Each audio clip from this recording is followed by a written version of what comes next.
And good evening, afternoon, or morning, depending on where you are in the world listening to this broadcast. I'm Marcus Johnson, and along with Jordan Phillips, welcome to another episode of USC Aiken Baseball, where the USC Aiken Pacers take on the defending national champions, the Nova Southeastern Sharks, in Game 2 of a 3-game set. And if Game 2 is anything like Game 1 was, you guys should settle in and get ready for a nice action, or a nice evening of baseball action from Roberto Hernandez Stadium. What a game that was yesterday evening. Definitely one for the ages, one with a walk-off by Tyler Ammerman, a 2-run single in the bottom of the ninth inning to win it 11-10. Yeah, it was a fantastic game. The Pacers trailed pretty much the entire time, because it seems like every time they would put up enough runs to get the lead, Nova Southeastern would put up just as many the following inning. But they managed to get it done last night, and they're looking to do the same thing here tonight to take the series victory over the Nova Southeastern Sharks. And the scouting report says that it's probably going to be a pitcher's duel as both team aces are out there. Joey Benitez pitches for the Pacers, while Matt Hardy will be on the hill for the Sharks. And Matt Hardy of Nova Southeastern sporting an incredible 1.71 ERA with a 3-0 record. He started in 4 games. He's pitched for 21 innings, only given up 8 runs in 28 innings with 19 strikeouts and only 3 walks issued. Well, this is a Pacer team that makes pitchers pay, and we'll see what happens as they face off against the Shark ace. We'll see if his ERA stands the test of the Pacer bats, and we'll see if Benitez's ERA will stand the test of the Sharks bats, who are just as deadly. And Benitez sporting an impressive ERA of his own, a 2.31. He's 4-1 on the season in 7 appearances. He's given up 8 walks with 46 strikeouts. And we're about ready to get going here. Giancarlo Cintron Torres, a man with a name that goes a mile long and a bat that sends a ball a mile away, will lead things off. And what a hot game he had last night. What was he, 4 for 4, 3 for 4? He had a very impressive game. He reached base all but once in his outing as the first pitch misses for ball 1, and we are underway. Yeah, he was 3 for 5 with a walk, reached on an error, home run, 2 singles, 2 runs driven in, and 2 runs scored. So he had a heck of a night. Count now even at 1-1.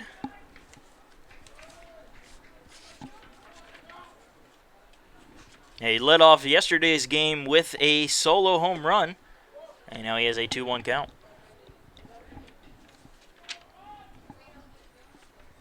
Cintron Torres will be followed by the shortstop, Dylan Woods, and then Jeremy Vasquez, a very dangerous hitter, sits in the hole. He's at first base today, and the count now even at 2-2. Yeah, Vasquez showed off why he is such a dangerous hitter yesterday. Had a really nice home run to deep left field, I remember, as I recall. He had a 3-run home run and a solo shot, 2 home runs on the night. Ground ball up the middle, and that'll go through for a base hit, and Cintron Torres picking up right where he left off, getting on base. And again, if last night was any indicator, he usually comes around to score. Number 5, Dylan Woods. Well, with the big bats right behind him, it's kind of hard not for him to. And that will bring up Dylan Woods with a runner on first and nobody out. And Woods comes in with a 3.55 ERA, or batting average, excuse me. Not an ERA. He's not a pitcher. Well, you never know. He may try his hand at pitching once or twice. It's going to be a long evening. Outside, Weeks able to pick it up. Dalton Weeks behind the plate. Not Dalton Weeks. What am I saying? Connor Durden. I don't know what it is with Connor Durden. I just cannot get his name right. It's just one of those things. Connor Durden behind the plate. Dalton Weeks is over at third base. Brian Pereira at first. Skylar Mercado second base. And Tyler Ammerman the shortstop as Benitez checks over at first base. Out in left field, Mitchell Price. Center fielder is Jose Bonilla. And Niall Going sits over in right field to finish off the Pacer D.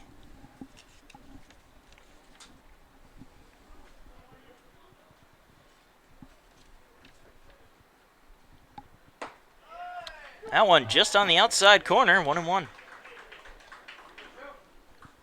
It's a nice evening out there for baseball. It's warm.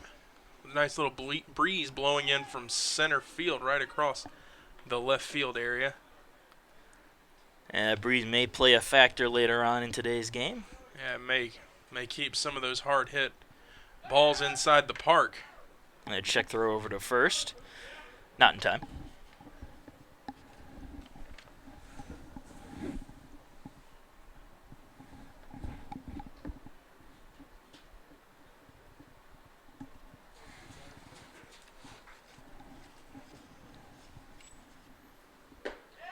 Right down the middle. Beautiful pitch from Benitez for a strike. Now, there's already activity out in the Shark bullpen. I don't know why, unless that's today's starter out there. Can't really see their numbers. But just trying to keep warm before he heads out. But that's interesting. 1-2 count to Dylan Woods. Another check throw to first.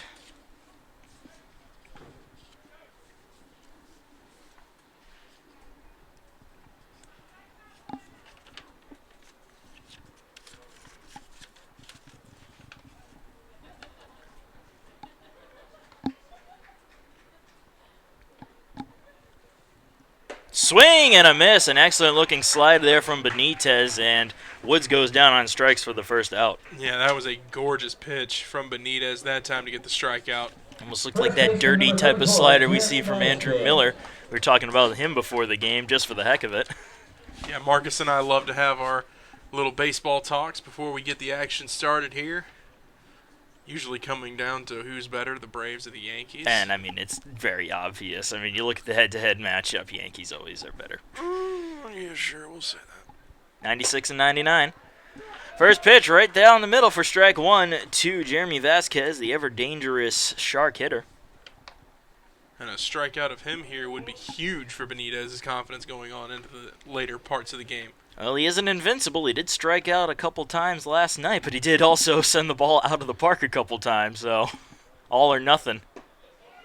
Ooh, another beautiful slider from Benitez, and it's 0-2 to Vasquez. Yeah, Benitez has that breaking ball working really well early in this game.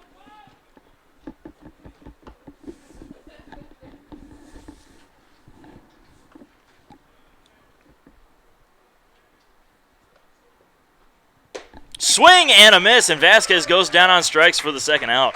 And those last two pitches were two absolutely gorgeous sliders. Yeah, that was a lot faster, too. He put a little velocity oomph in that behind one. that one, and it definitely fooled Vasquez. Yeah, Vasquez had no idea what to do with that one. He was swinging before the ball even reached the plate. That brings up Brandon Gomez, the left fielder.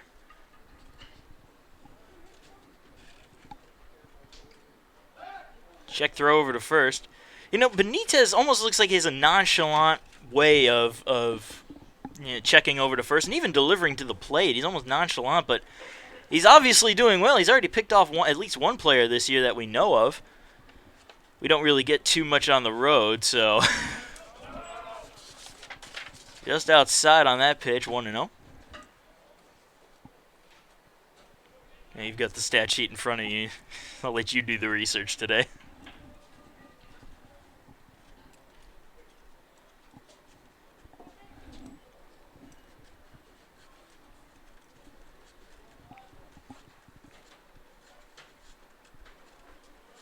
Another check throw to first. Dude, that was dangerous. He almost stepped towards the plate.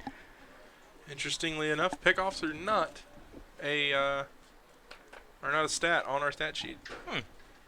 We should try to change that. We'll consult PacerSports.com. PacerSports.com has everything you could ever want and more. Shameless plug for ourselves. How about that? Runner goes. Ground ball. Too short. Double play. Not going to happen thanks to the runner going. But the throw to first is in time. And what am I even saying? Double play doesn't need to happen. It's already 2 outs. And that will do it here in the top of the first inning. The Sharks will leave one stranded. We go into the bottom of the first. 0-0 your score.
And welcome back. Bottom of the first inning, about to get underway. Jose Bonilla will lead things off. He faces Matt Hardy, the Shark Ace, if the stats are any indicator.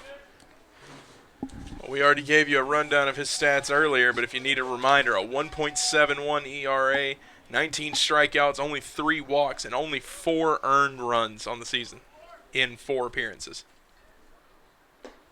And the first pitch to Bonilla, low and away for ball 1. How many runs in total have scored on him? 8. 8. So 4 earned runs and 8 altogether. 1-0. Ooh, that just missed. Good pitch though. 2-0. Yeah, yesterday we saw a lot of that. Some really good pitches that just missed the zone.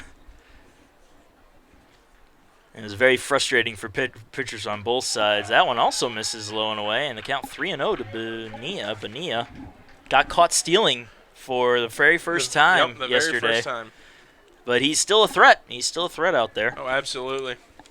Different catcher behind the plate, too. Hernandez was catching yesterday. Today it's Anchia. And that will miss 4 straight balls. And Bonilla will head on down to first. Third baseman number 44, Dalton Weeks. That'll bring up Dalton Weeks, the third baseman for the Pacers. We'll see if Bonilla wants to test the arm of Anchia. He tested the arm of Hernandez yesterday and he failed. So we'll see what happens this time around.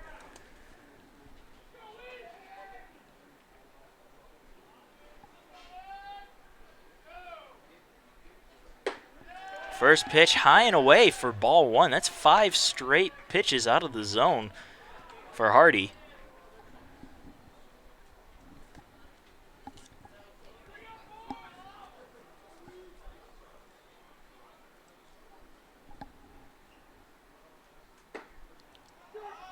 Ooh, inside pitch there. Looked like it missed the zone, but the umpire gave it to him anyway. 1-1.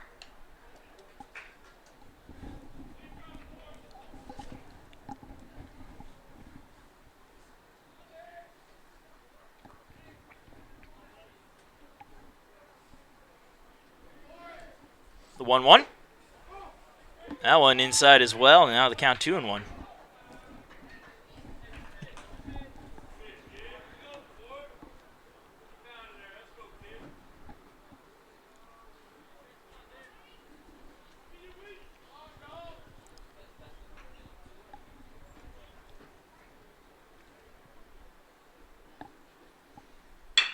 That's a hopper down the third base side, and that's going to be foul.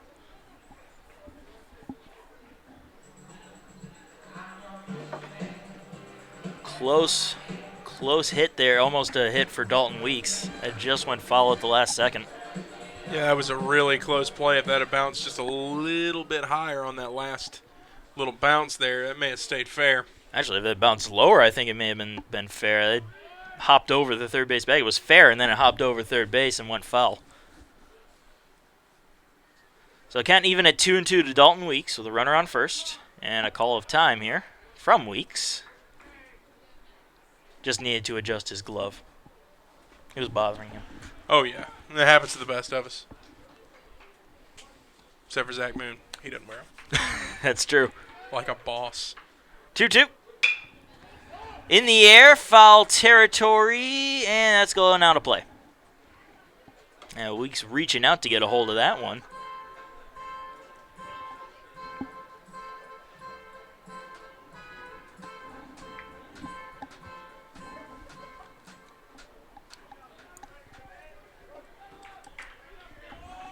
So count still 2-2 to Dalton Weeks. That's grounded up the middle, and that's going to be snagged by the shortstop. Throw to first is in time, but it does advance the runner. Excellent job there by Woods to come over and grab that. It almost looked like a surefire base hit for Dalton Weeks, but Woods showing he's got speed to cover the infield. Absolutely. Mitchell Price. That brings up Mitchell Price. Price had a hot night yesterday.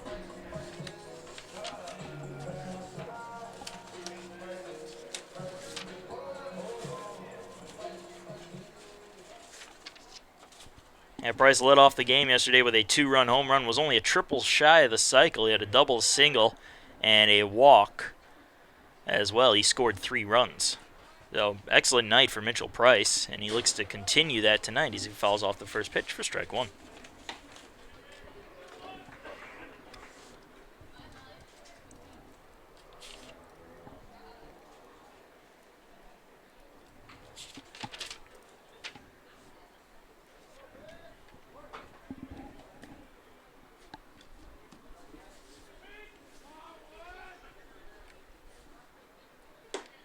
Oh, 1 is high and away, 1-1.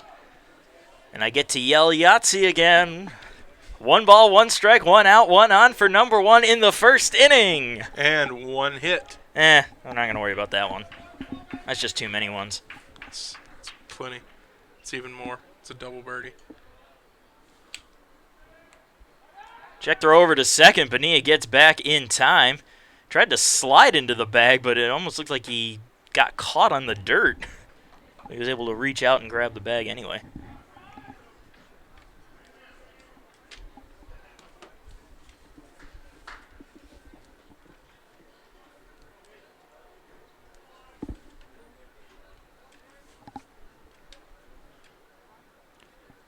Swing and a miss. And count 1-2.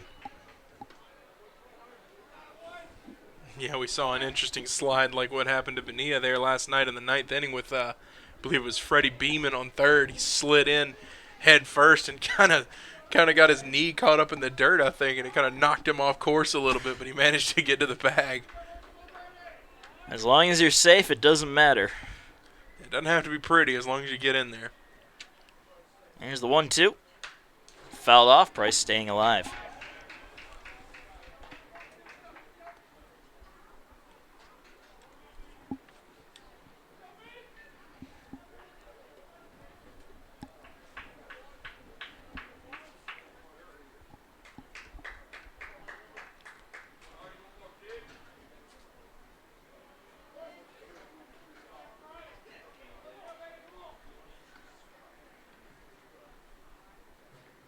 There's the 1-2 pitch. That's high, and the count 2-2.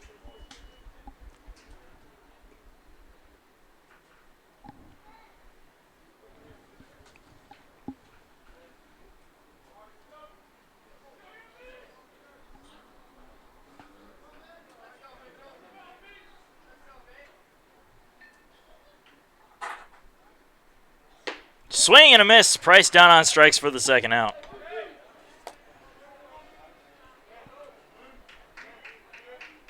Designated hitter number 14, Zach Moon. That'll bring up Zach Moon, the DH in today's game.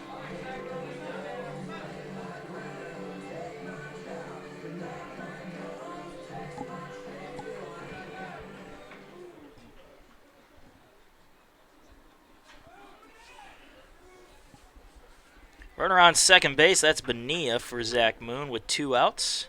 So a runner in scoring position for the Pacers. That comes inside for ball 1.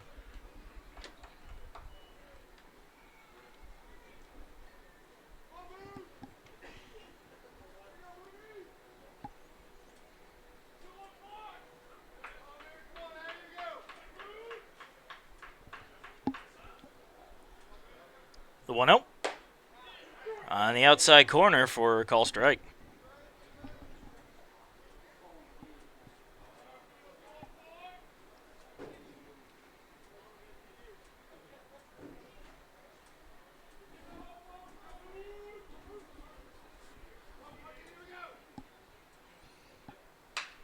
Moon fouls that one off, and he has a 1-2 count.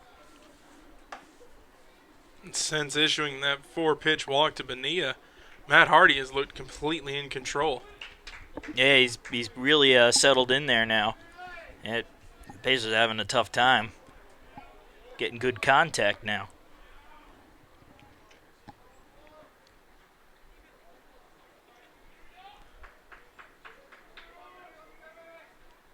There's the 1-2.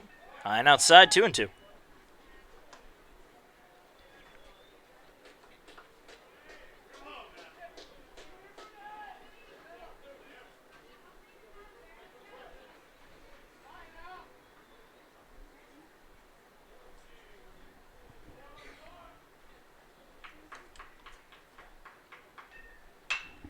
Moon pops that one up, foul territory, and it's going to wander out of play.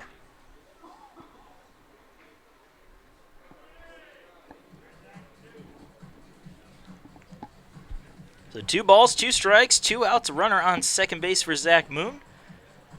As he trying to get the Pacers an early lead here in the bottom of the first inning.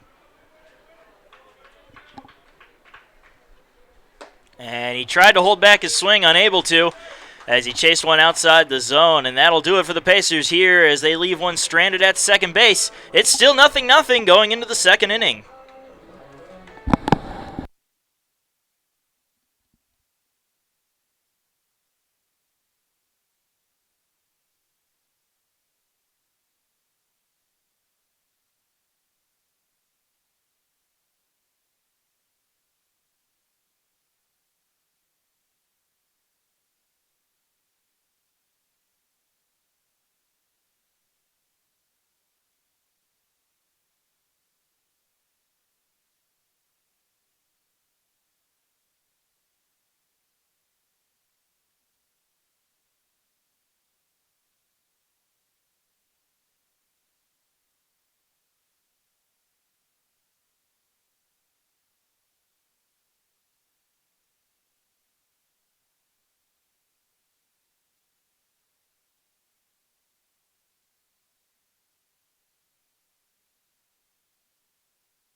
And welcome back. We are in the top of the second inning. And Jake Anchia will lead things off for the Sharks as we're all tied up at 0-0.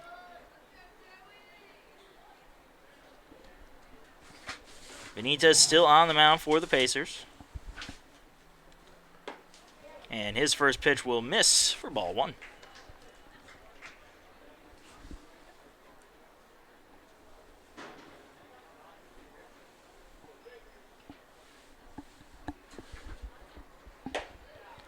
That one will find the strike zone and the count even at 1-1.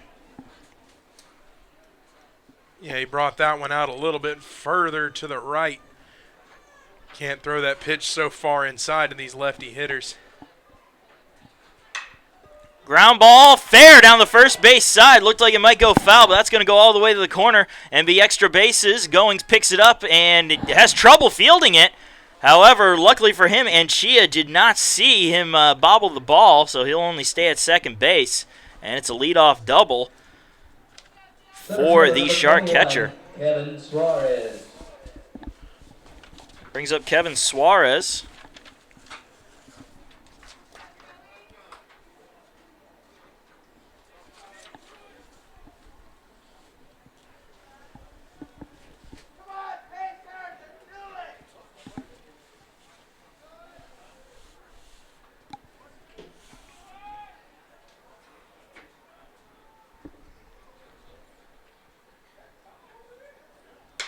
That's grounded right to Pereira at first. He's not going to have a play at third, so he'll just take the easy out at first for the first out. Smart defensive play by Pereira there. Go ahead and just get that out at first. Right fielder number 1, Andrew Liberty. That brings up Andrew Liberty with a runner on third and only one man out.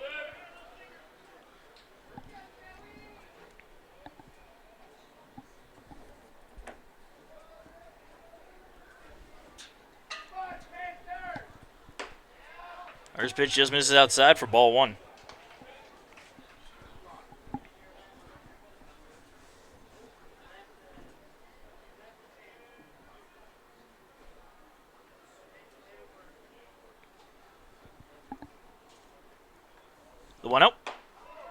That'll find the strike zone and the count 1-1.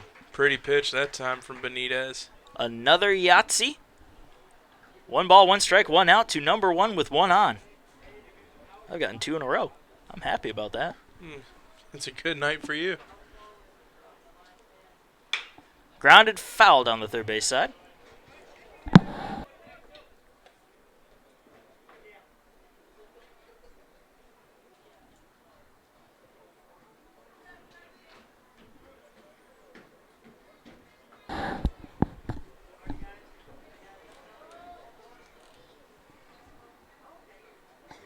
And the 1-2 pitch. Ooh, just missing outside. Try to get him to chase. It was a good pitch, but just out of the zone, 2-2.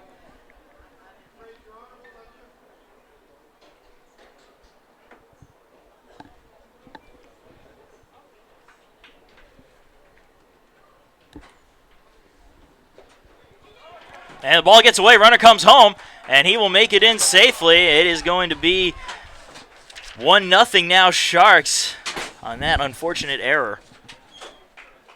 Yeah, that could be a costly one for the Pacers. Luckily, though, only scoring 1 run and now no men on, so. So full count now to Andrew Liberty.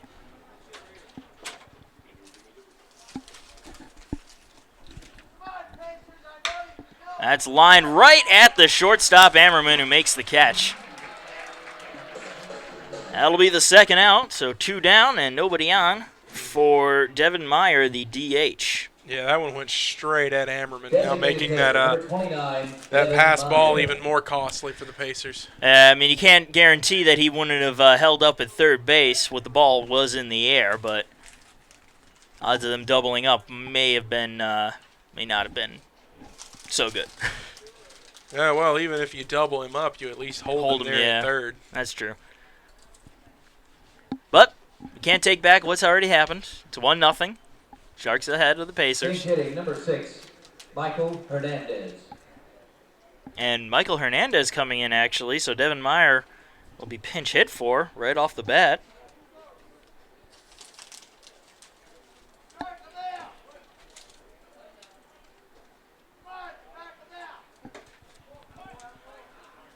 And first pitch there misses for ball 1. Yeah, that one was just a little bit off the plate.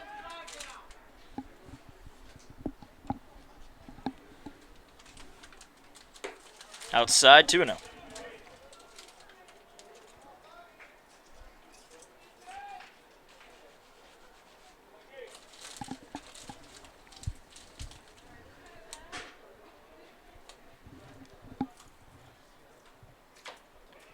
That one will get fouled off, and the count now 2-1.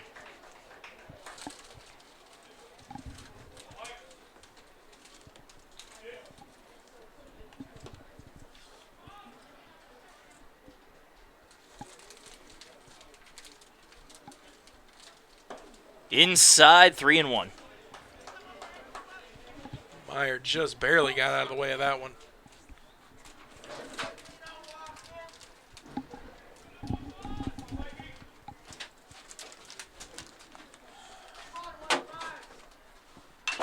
Fouled off, and we have a full count.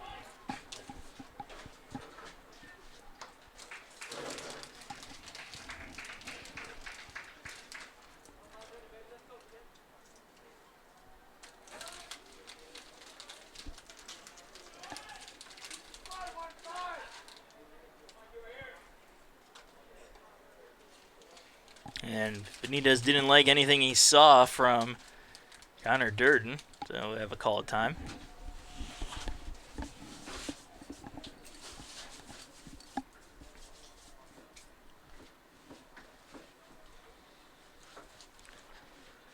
And we'll have to wait a little bit longer for the 3-2 pitch.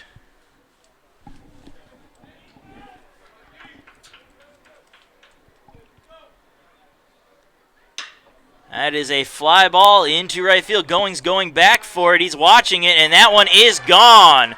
A solo home run for Michael Hernandez. And now the Sharks lead the Pacers 2-0.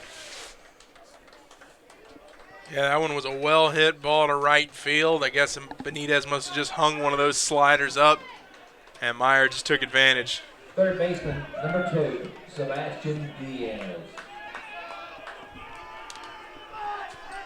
That brings up Sebastian Diaz, the third baseman.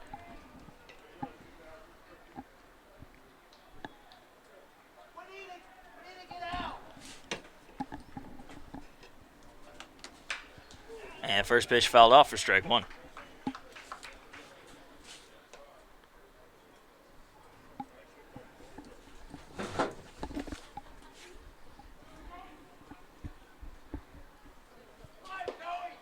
Inside, ball one.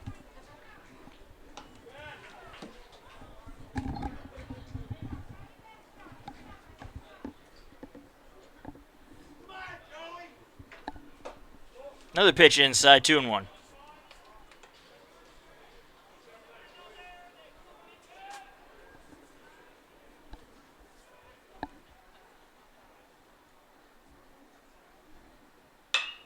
Popped up. Shallow right field, going foul territory. Everybody hustling after it, but they're just going to watch it go out of play.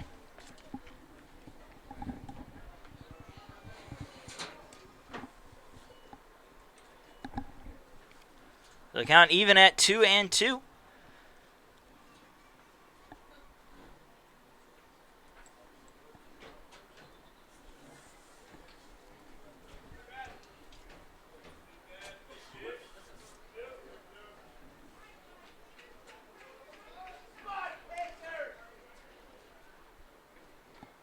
Swing and a miss, and that'll do it here in the top of the second inning, but the Sharks get some damage done. They lead the Pacers now 2-0 as we go into the bottom half of this inning.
And welcome back. Bottom of the second inning, Pacers trailing 2-0 with Connor Durden, the man whose name I keep forgetting, leading things off. First pitch missing for ball one.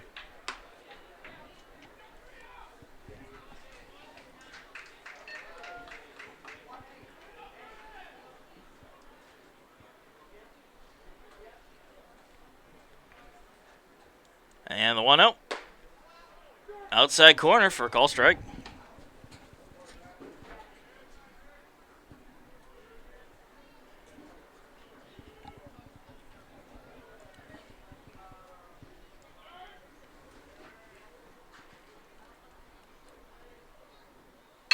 And Dern hits one into center field. Not quite enough under it. And Suarez goes over to make the catch for the first out. Right fielder number 34, Niall Gooley. That was a really well-hit ball from Durden. When it first came off the bat, I thought it was going to have enough to get over the fence, but not to be. I think it might be having something to do with that dead air out there. The breeze is either blowing in or not blowing at all. That's true, and Niall Goings comes to the plate now with nobody on and one out.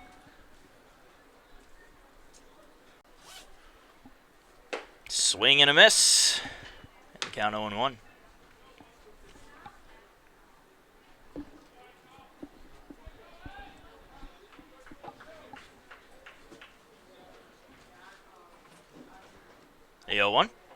Swing and a miss from Goings, and count 0-2.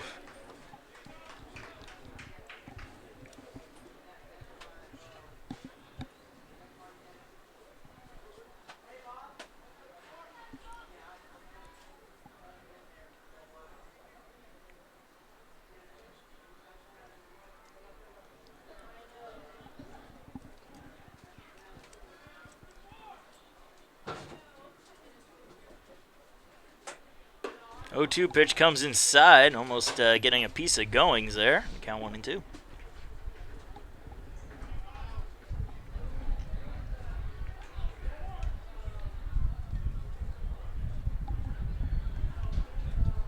The 1-2 pitch. Inside again. 2-2.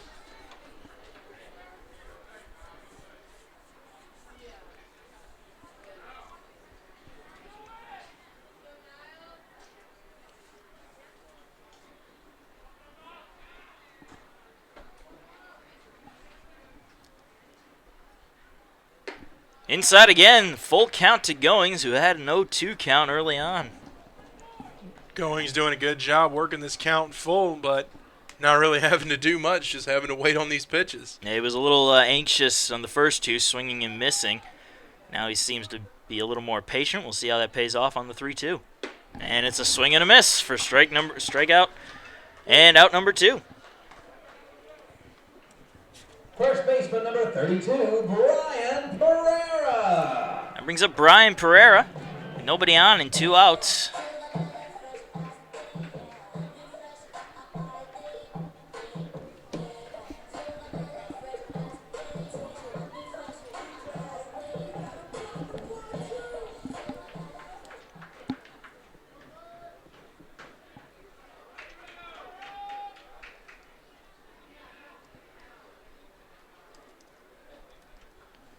And the first pitch to Pereira, way outside for ball 1.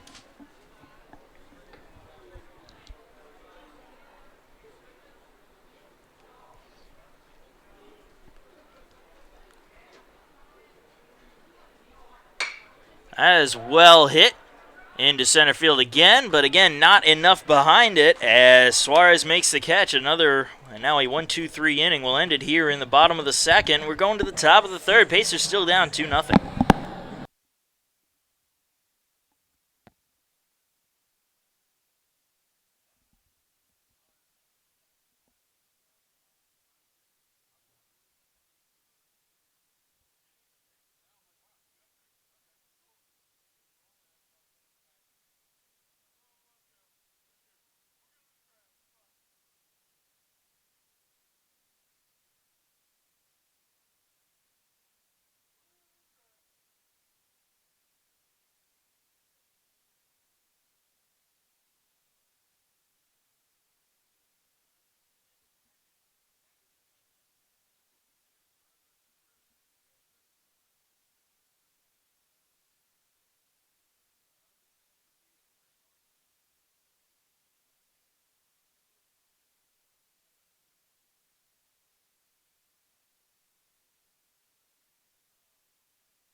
And welcome back. Top of the third inning of USC Aiken Baseball presented by Willie Jewell's Barbecue. I'm Marcus Johnson, and along with Jordan Phillips, thank you for joining us on this cool, breezy, but nonetheless beautiful Friday evening. 1-0 count now to the leadoff man. Jan Carlos Cintron Torres singled his first time up. That was all he managed to get, as Benitez managed to get the next 3 guys out. The count now even at 1-1.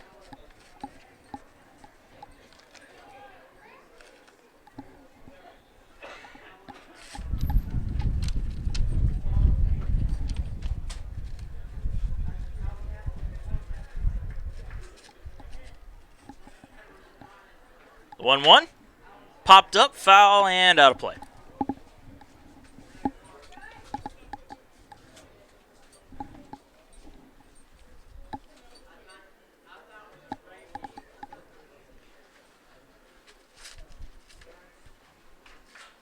The 1-2. Grounder. Weeks has it, throws it to first, and gets the out to start things off here in the third.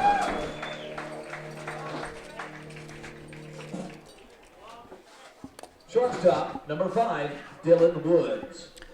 And now it'll bring up the shortstop, Dylan Woods.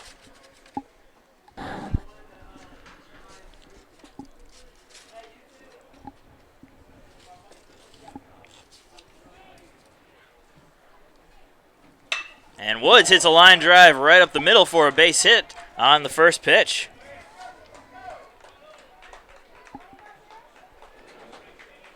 That'll make him 1 for 2 today. I'll bring up Jeremy Vasquez. First baseman, number 34, Jeremy Dangerous Vasquez. hitter at the plate, especially with men on base. That is for sure. He's made the Pacers pay already this series.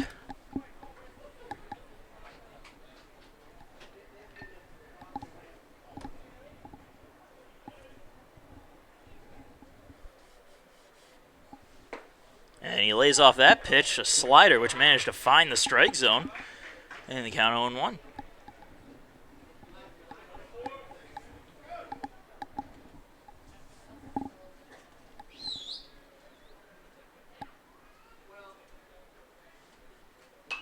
Fouled off. 0-2.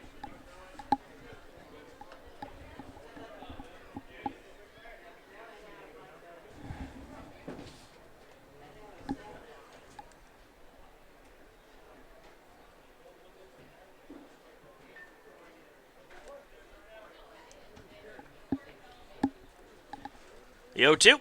Swing and a miss. And Vasquez goes down on strikes for the second time today. Huge. Left fielder, number 24, Absolutely Brandon huge. Gomez. And so Benitez proving that he can get probably one of the more dangerous hitters in all of Division II out today. Pair of strikeouts on him. Potentially even Division 1. Vasquez is a very, very talented hitter. And a check throw over to first as Brandon Gomez comes up. Gomez 0 for 1 today.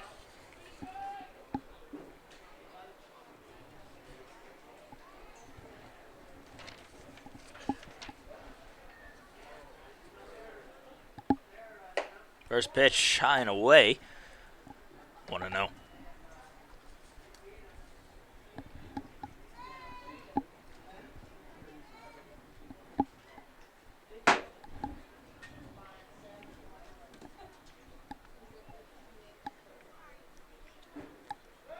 Benitez checks back over on first. And that's the reason why he's dangerous. Even though he's slow on the pickoff move, he looks to the plate with his head. He just does a quick turn of his head and then goes right back to the bag. Yeah, he's very nonchalant with his motion, and that can really throw base runners off. The only problem with doing that is when you look towards the plate, you may have a tendency to step towards the plate, and that's no good. That pitch, though, is a good pitch. Finds the strike zone, a 1-1 count. Of course, you want that balk. Only if it is a walk-off for the Pacers, bases loaded in the bottom of the ninth. We'll see if that ever It's happens. the only situation I want it. Swing and a miss. Another beautiful slider there, and 1-2 count. Somebody accidentally hit the music button over there or to our left in the scores box. Or press box. I don't know. Is this the press box or is that the press box? I guess that's the press box. This is the broadcast booth, I guess. I don't know. Whatever it is. That pitch way outside is going to go all the way to the backstop, and heading over safe and sound to second base is Dylan Woods.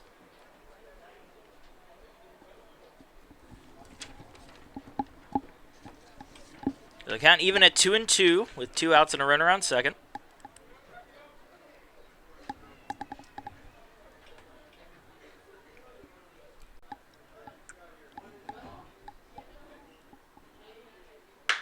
That is a fly ball into center field. Bonilla going back for it, tracking it, can't seem to find it. That's going to drop in for a base hit.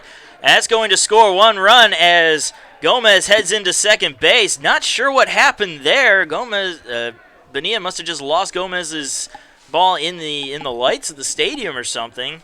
That's the only thing I can really think. He looked to have it tracked down, but it dropped a good 10 yards away from him. More than that, I think. Either way, it's going to be marked as an RBI double for Brandon Gomez, and that extends the Shark lead 3-0 here in the third. It's a tough break for Benitez. It was a good pitch, and he got the result he wanted. Just Bonilla, I guess, like you said, he must have just lost the ball in the stadium lights. I'm not sure what happened there. They'll bring up Anchia, who doubled and came around to score. First pitch outside for ball 1. It won't go in the books as an error, but probably you can be sure that Bonilla feels like that's an error on his part. Yeah, and honestly, it probably should be. I mean, he didn't technically mess up playing. He just didn't read the ball where the ball was, so you can't call it an error. Yeah, you can't. That is well hit into left field, hooking, foul. Just barely foul. Yeah, that one landed fair. It would have been even more trouble for the Pacers. Yeah, they have not gotten off to the start that they wanted here early. Not after the 2-run second and now the 1-run third. Hopefully that's all this inning produces is 1 run. We will see. Facing off against the staff ace for the Sharks is you want to allow as little points as you possibly can. Yeah, 1 run, even letting up 1 run is almost a death sentence. Hardy does not give up runs often.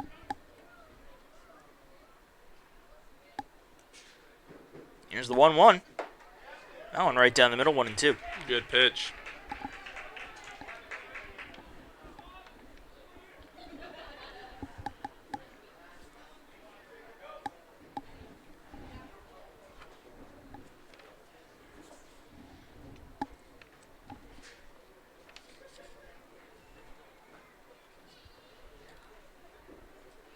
Swing and a miss, and that will do it here in the top of the third. But the Sharks add another one on the RBI double from Brandon Gomez. They lead the Pacers 3-0, bottom of the third coming up.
And welcome, bottom of the third inning, about to get underway. Tyler Ammerman, the hero of last night's game, will lead things off. Let's see if he can be a hero again here for the Pacers and get the first hit of the game. Yeah, no hitty. No hitty. No hitty. A no hitty, that's a new thing. No hitter for Hardy. I combined the two words going into the third inning here. You got the no hitty. The no hitty. I'm going to make that trending. The 0-1. Just misses. 1-1.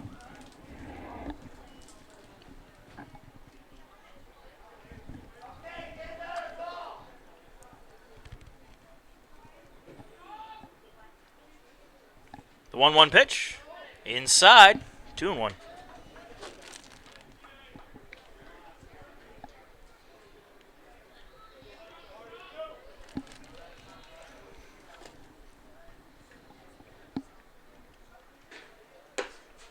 Just misses outside. 3-1 count to Ammerman. Of course, you want to hit here, but any base runners at this point are welcomed for the Pacers. Oh, yeah. Walk more than welcome in this situation. That'll be fouled off in the count 3-2.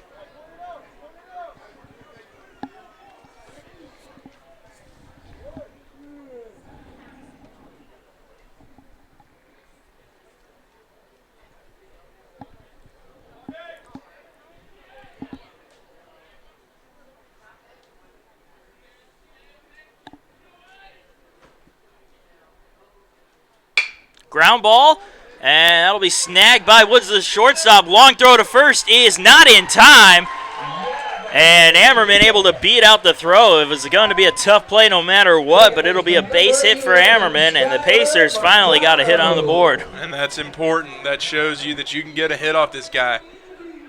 It's not a pretty hit, but it works. Hey, pretty doesn't count. Pretty ain't a statistic.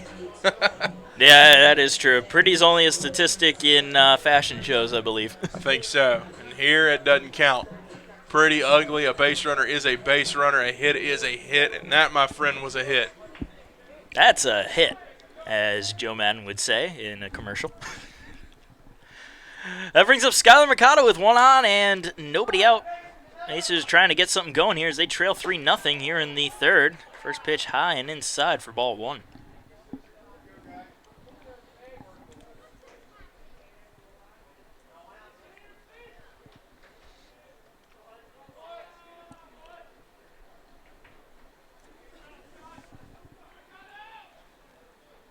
The 1-0. Just a bit low. A good-looking pitch, but tough to lay off of, but it'll be 2-0. A good job by Mercado to lay off of that one. At this point, you can't afford to take any risks. You got to get guys across the plate, and you got to play smart.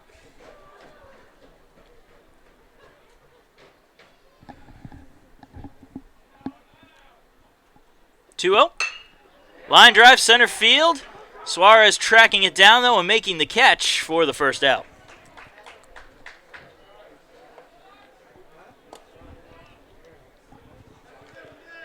Center fielder number 4, Jose Bonilla. Bring up Jose Bonilla, who walked his first time up.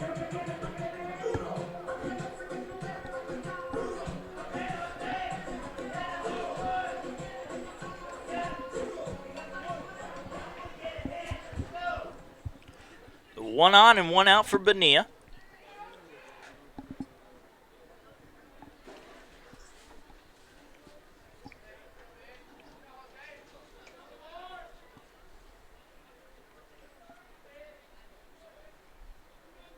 Jack throw over to first. Ammerman gets back safely, though.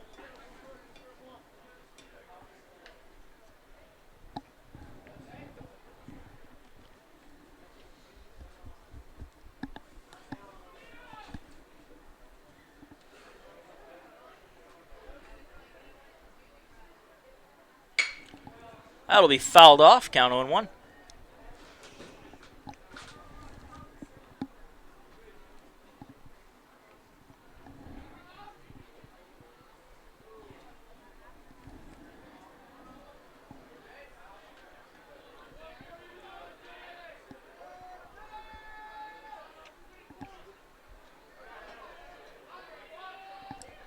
The 0-1. Bit high, 1-1.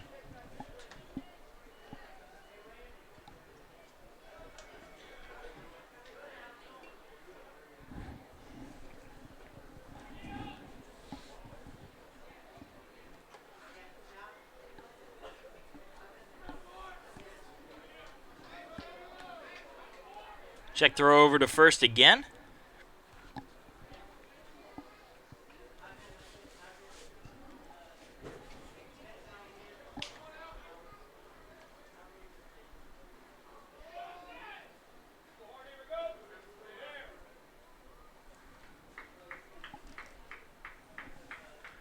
Another check throw first. Airman, almost got picked off, but he was able to just reach his arm in there.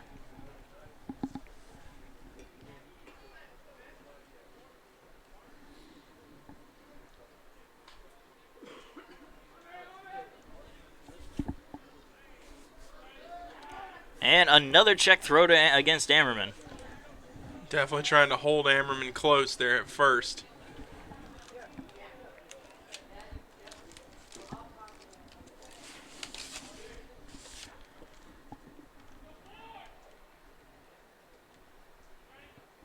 Well, Ammerman does have 2 stolen bases on the year. That pitch just outside as Bonilla finally sees one. And they count 2-1. Yeah, Ammerman has the capability to steal bases, but I think maybe these throwovers are to keep him there to keep the fielder's choice out of play. Yeah, that would maybe possibly keep the double play in order to try to get out of the inning real quick. Yeah, I think that may be what they're doing there. That one fouled off right into the Pacer dugout. Everybody getting out of the way of that one and count 2-2. And coming into today's game, Bonilla batting .440 on the year. 3 triples, tied with Mitchell Price for the most on the team.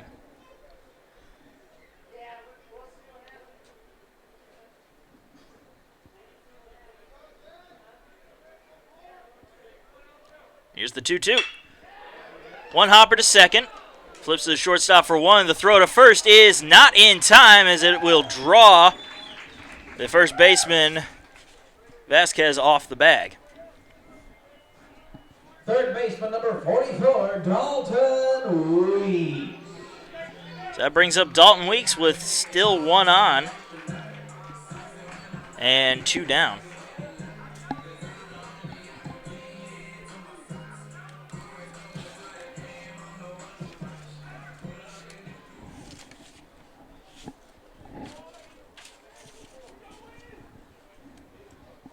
Weeks grounded out his first time up.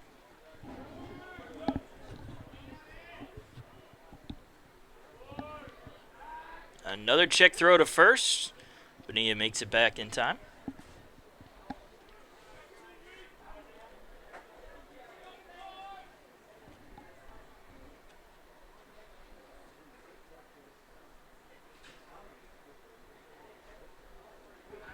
And again, another check throw to first base.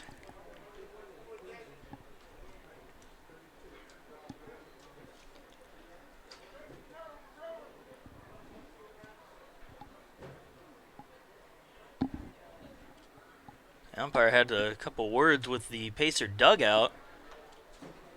I'm really sure what was going on there, but it's very quick and it was over quickly.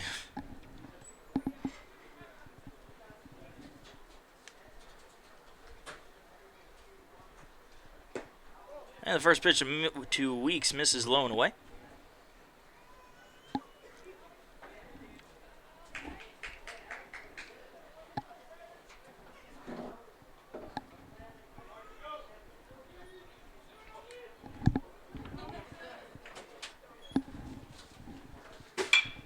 Fouled off, 1-1.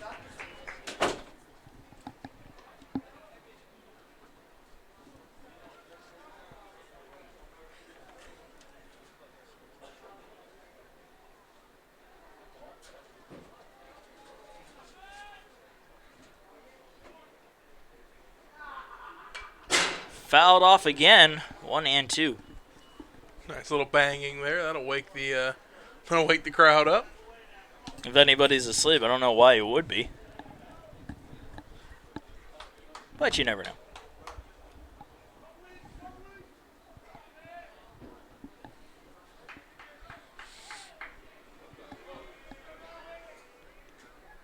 And the 1-2 pitch, low and away in the dirt, 2-2.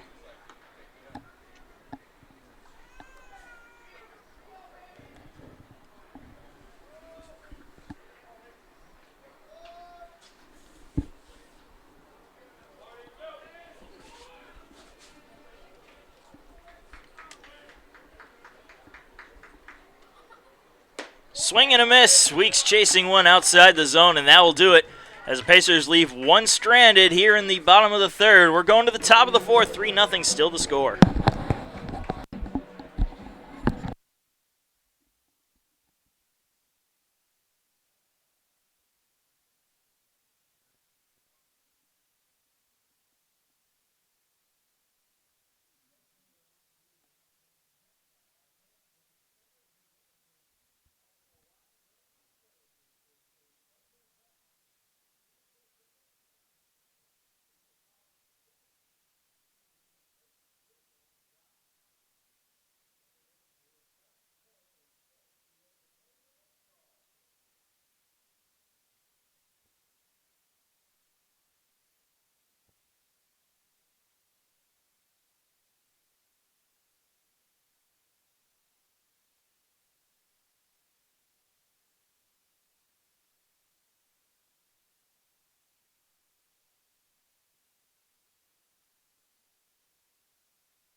And welcome back. We are in the top of the fourth inning with the Pacers versus the Sharks. Sharks up 3-0 as Kevin Suarez will lead things off.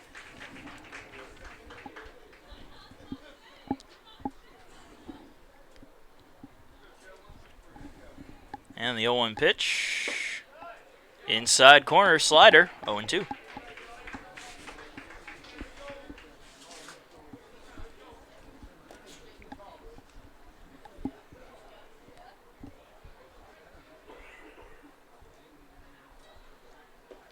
Inside, 1-2.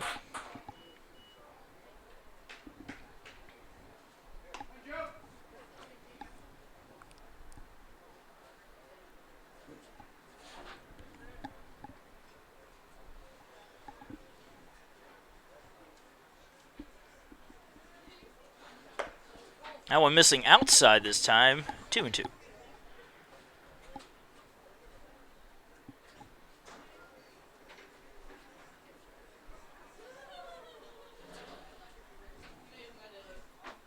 Swing and a miss. Got him there for on strikes for the first out. And another big, beautiful slider from Benitez. Right fielder, number 1, Andrew Liberty. What number strikeout is that for Benitez tonight? That is his 6th strikeout tonight. I was about to say, he's been dealing pretty well here. Despite the 3 runs, he's been having a pretty good game, especially with those strikeouts. And that brings up Andrew Liberty. Liberty flew out his first time up, and he takes a first pitch strike to start things off here.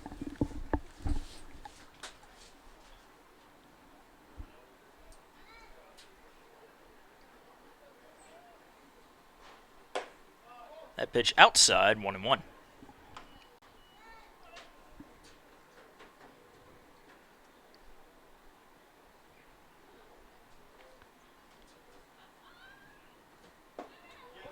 That pitch inside this time, 2-1.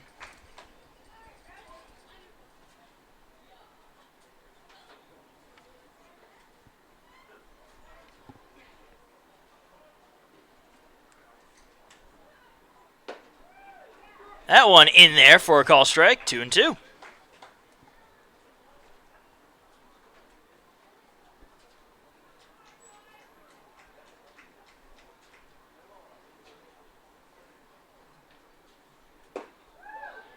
Ooh, good slider there. Just missed the zone and the count full.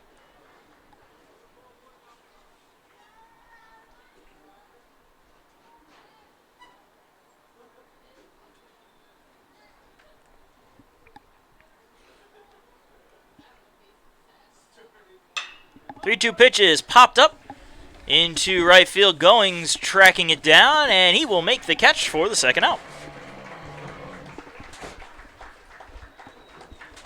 That brings up Michael Hernandez, who came in to pinch hit for Meyer before Meyer even got in that bat. And it was an effective pinch hitting as he hit a home run. Michael Hernandez. Yeah, it's definitely an effective at bat. And it's easy to see why he pinch hit for Myers then. And his first pitch is grounded foul.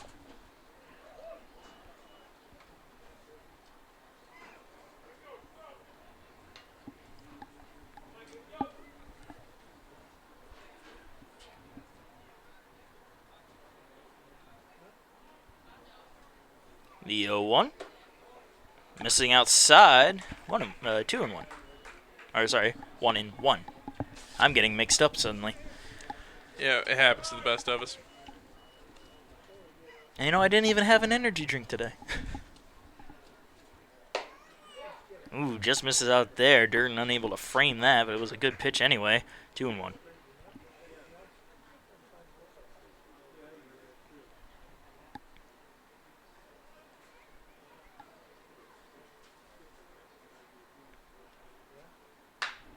Fouled off, evens the count up at 2 balls and 2 strikes with 2 outs. And a scoreless inning here could be big for the Pacers. Definitely it would be big. It would be his first scoreless inning since the first. And if you're Benitez, you really want to have a quick inning here, get your offense back out there. Grounded foul, so we'll go on a little bit longer.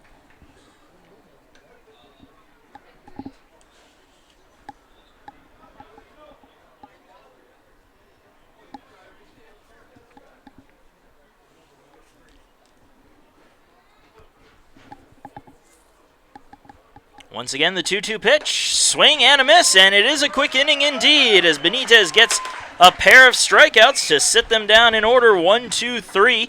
We're going into the bottom of the fourth. It's still 3-0, anybody's ball game.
And we are back. USC Aiken Baseball presented by Willie Jewell's Barbecue. We are in the bottom of the fourth. Pacers trailing the defending national champion Nova Southeastern Sharks 3-0. Mitchell Price will lead things off to try to get the Pacers going. And he fouls off the first pitch for strike one.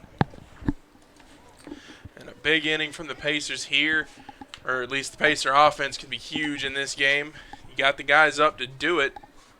Yeah, Price, Moon, and Durden all coming up.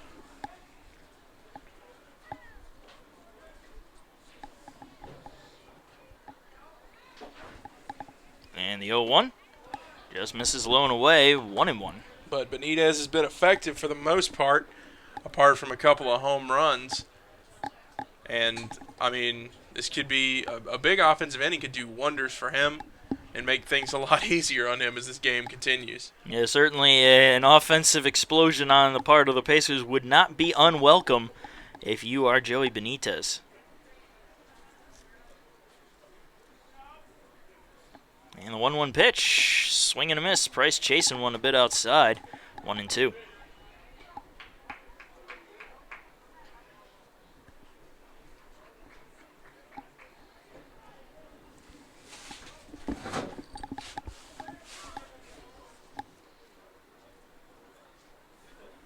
Ooh, that caught a piece of his helmet. I thought I heard it, and the umpire confirms it.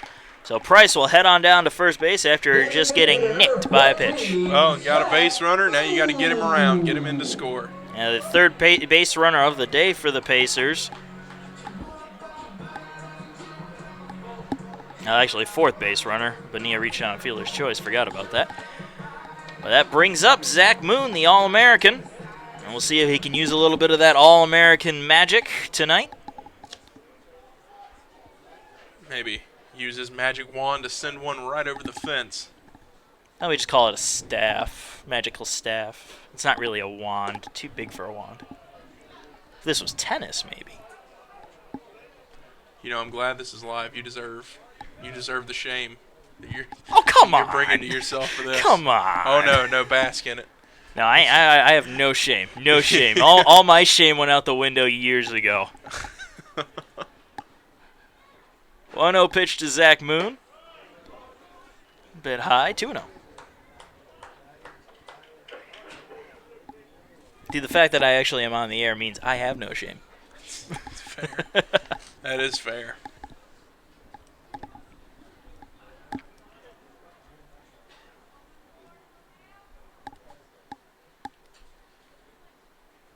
Two-0.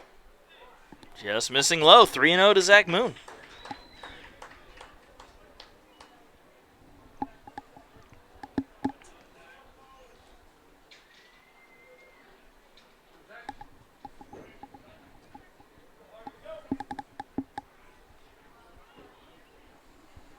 3-0 pitch. Right there on the outer part of the zone. 3-1.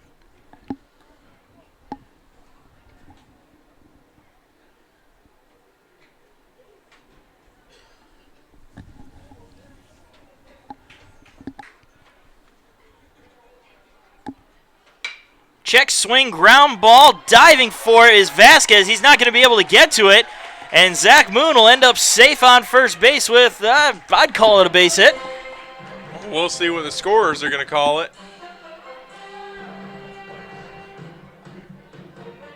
And it is a base hit. That it is. It's a fair ruling. Vasquez can't be faulted for that. He had to dive to try to get the ball anyway. Yeah, had he not dove for it, it would have ended up in the outfield. So still a good play defensively on his part. If nothing else, he held the runner at second. And that ball was slow enough that, and with Mitchell Price's speed, you may be able to say that he would have been on third base. So Pacers have runners on second and first.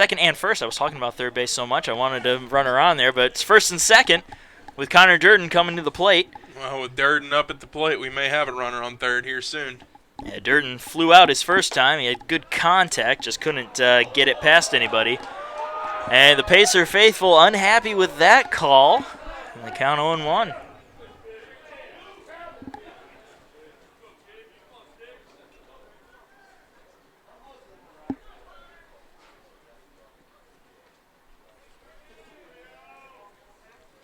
The 0-1. Fouled off 0-2.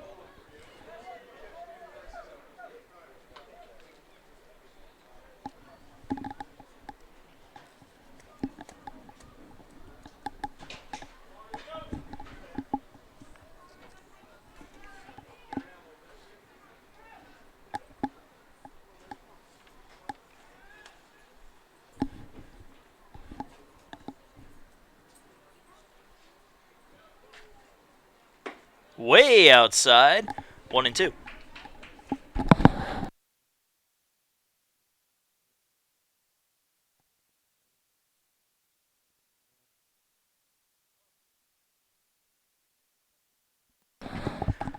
They'll count 1-2 to Connor Durden now.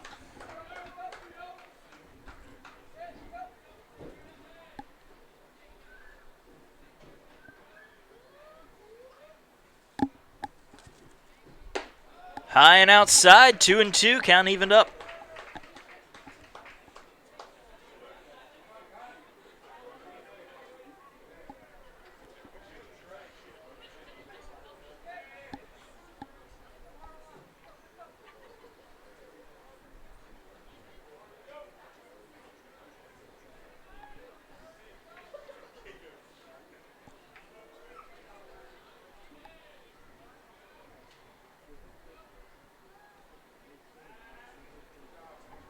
And we'll see Hardy step off to send the runners scrambling back. Not really scrambling, kind of just stepping back.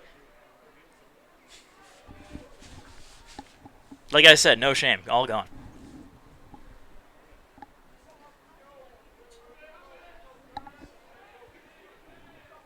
Here's the 2-2. Line fair down the first base side. That's going all the way to the corner. Mitchell Price rounds third. He will score. They're waving Moon around third. He's coming home. He will score. It's a 2 RBI. Well, we'll say it's a double for Connor Durden, even though he makes it into third. Yeah, it's probably a double, but wow, what a well-hit ball by Durden. He absolutely crushed that one right past the first baseman in the gap there between first base and foul territory. Landed it fair, rolled it to the wall, got himself 2 RBIs to show for it. And with that, the Pacers pull within 1. It's 3-2 here in the bottom of the fourth, and still nobody out for Niall Goings. So, pop fly? Yeah, a pop fly should tie this game up.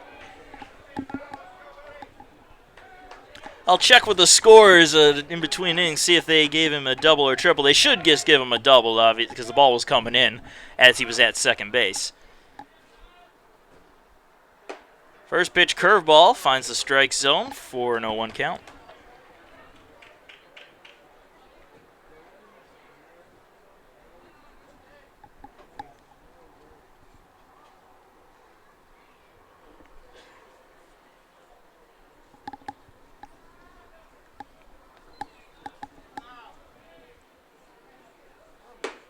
High and inside, 1-1.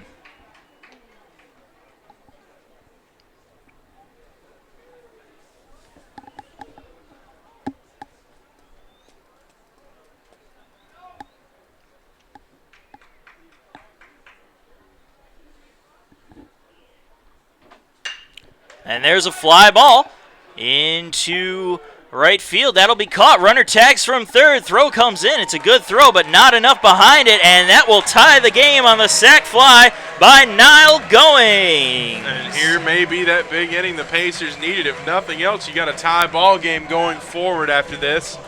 And if Benitez's excellent night pitching continues, this could be a whole new ball game. It could indeed. We're tied up at 3, and Brian Pereira steps to the plate. First baseman number 32, Brian Pereira.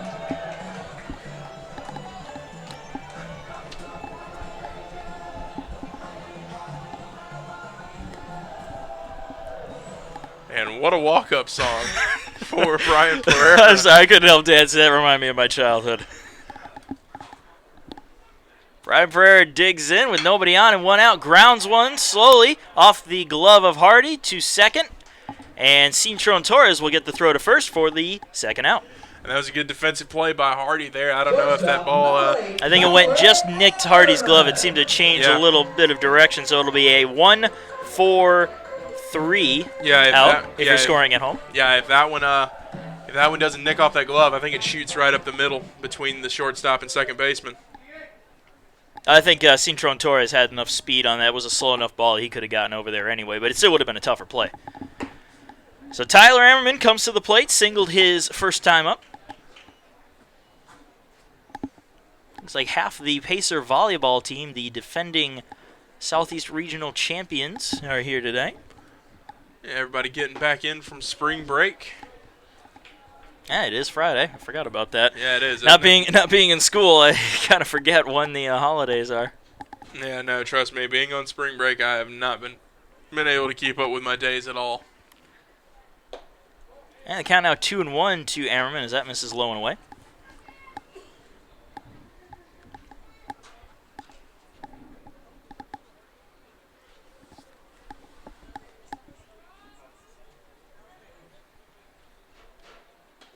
Inside, 3-1.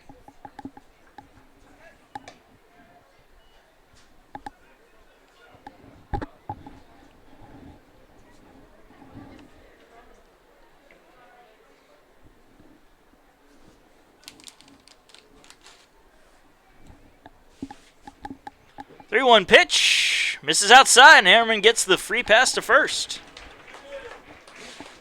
The Pacers still up here in the, what inning are we in? Bottom of the 4th inning. There you go. I don't know what's wrong with me today. I am dropping the ball here. You know, as I often say, it does happen to the best of us. That is true, and I am the best. No, I'm not the best. I'm sorry. I'll stop now. I'm just gonna unplug your mic here. And I probably deserve it. We'll move on from here. Skylar Mercado to the plate. First pitch right down the middle for strike one.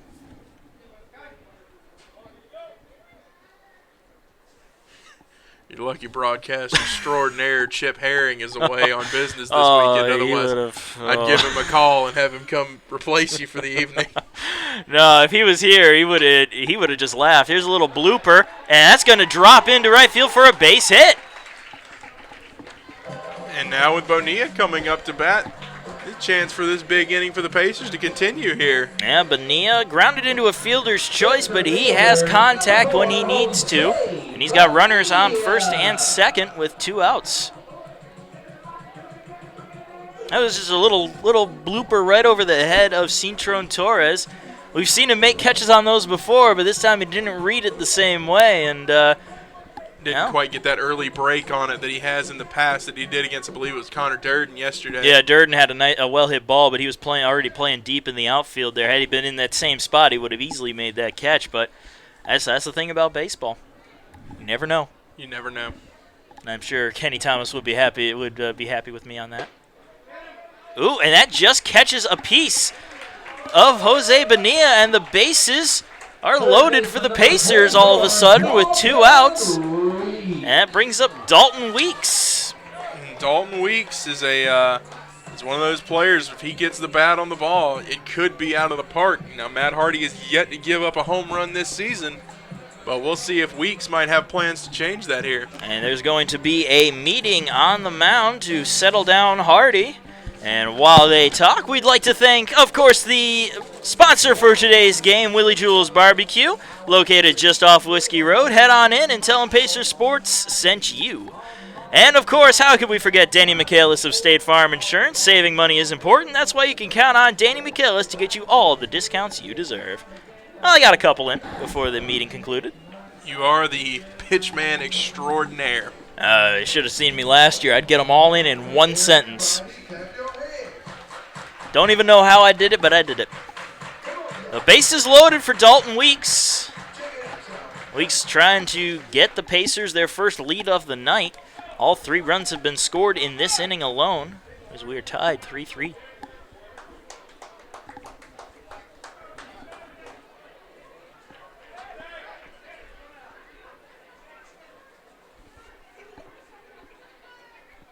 First pitch to Weeks, curveball just missing. Bit high. Count 1-0. I'm sure the Pacers would be more than happy with a walk in this situation. I'm sure they would. Of course, what is it? Only 1-0. I'm jumping to conclusions too early here. I got to stop. Well, I'd say if jumping to conclusions was an Olympic sport, you and I would take the gold.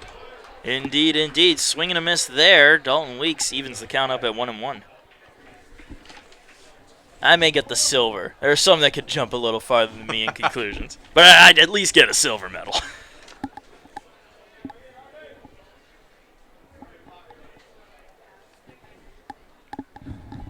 The 1-1. Low and away, 2-1.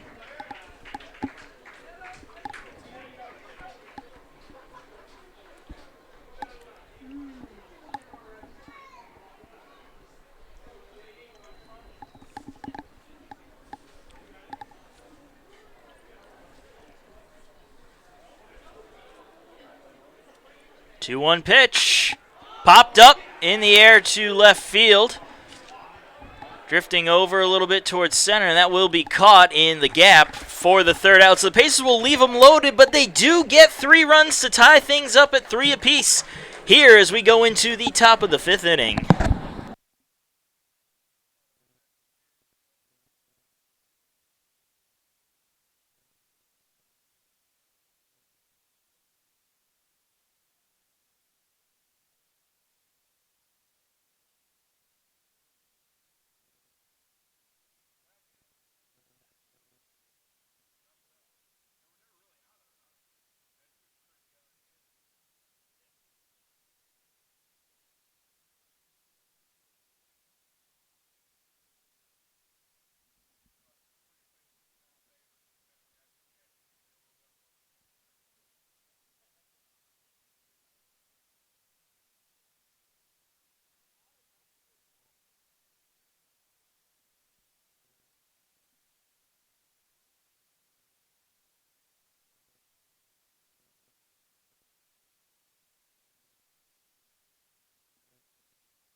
And we return to action here in the top of the 5th inning. It's all tied up at 3 apiece as the first pitch from Benitez misses for ball 1.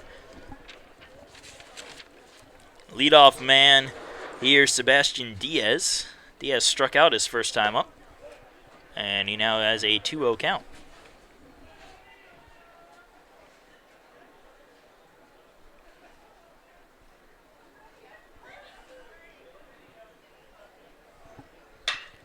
That one's a fly ball in right field. Goings chasing after it, still chasing, looking, it's off the wall. Goings picks it up and throws it in. It's going to be a leadoff double for Sebastian Diaz, and the Sharks answer right back with a good hit to start things off. Yeah, that's not what Benitez needed to lead off the inning, but it's not over yet. Get some quick outs here and keep that base runner from coming around to score.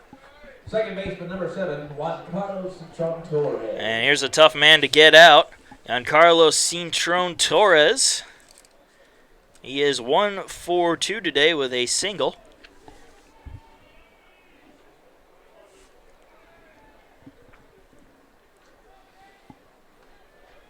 So a runner on second base and nobody out. Sharks threatening to retake the lead here in the 5th.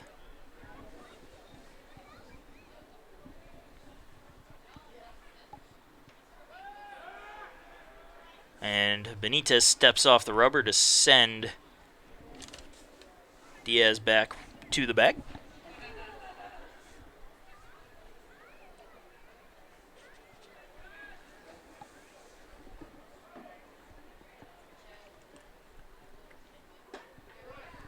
That one's in there for a call strike. Count on 1-1. Beautiful pitch by Benitez that time around.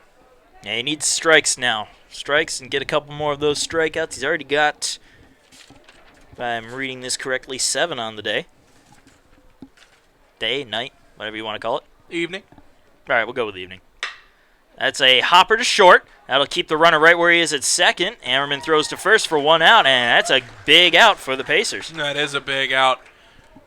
And what's important here is that you get this next guy out. You do not want that base runner to cross home plate. You want to keep this score right where it is for and now. Also the fact that you've got Jeremy Vasquez coming up in the later on, right after Dylan Woods, who's up now.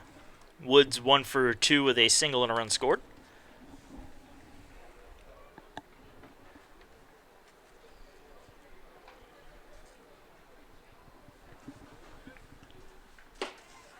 First pitch, slider, finds the strike zone, 0-1.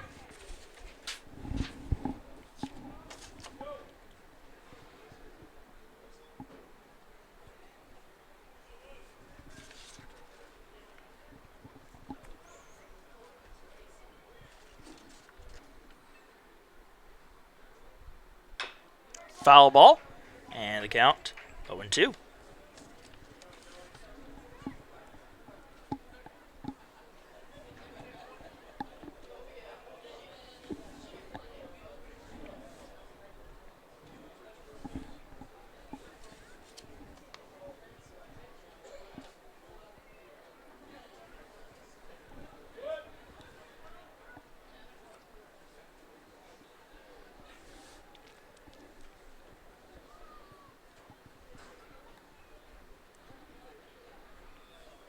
And the 0-2 pitch fouled off out of play, and we'll do it over.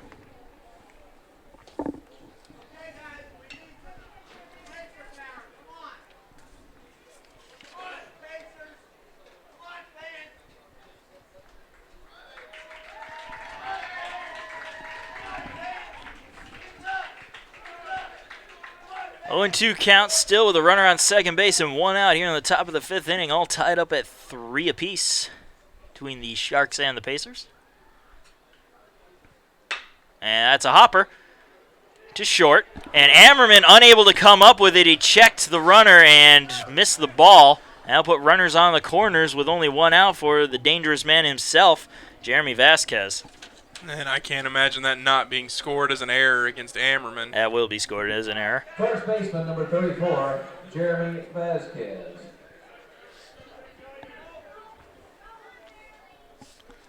The runners on the corners for Vasquez. He struck out twice today.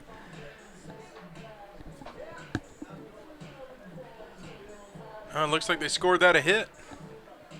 Interesting scoring. I would have given him an error, to be honest. I absolutely would have given him an error on that one.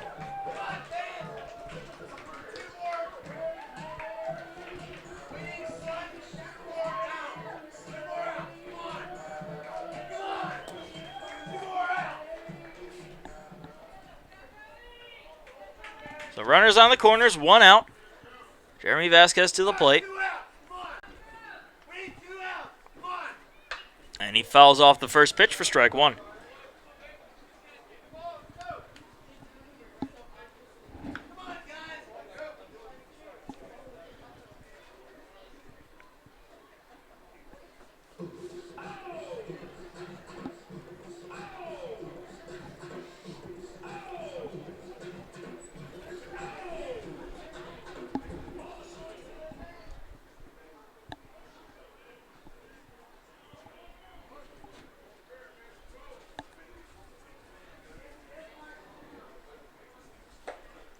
That one misses outside, 1-1.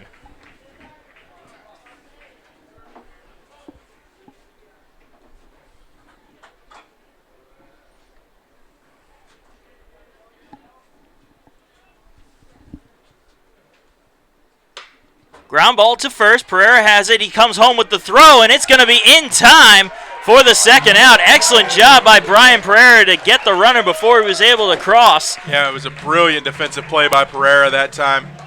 He knew that his best play was at home, and he knew he had to get that base runner out. And sure enough, he made the play, made the throw to home, and here we are with 2 outs left and still a tie ball game. Yeah, even though he was close to the bag, he chose not to step on, and it was the right call because it gave Durden plenty of time to apply the tag. Yeah, he may have been able to make both plays, but honestly, there was no need to test it. Oh, yeah, that was the safest bet right there. Absolutely. Was to get him out at home. Gave Durden plenty of time, and I think if he had hesitated to step on the bag, it wouldn't have been in time. Oh, definitely. So the first pitch to Brandon Gomez misses outside for a ball. He had an RBI double his last time up, making him 1-4-2.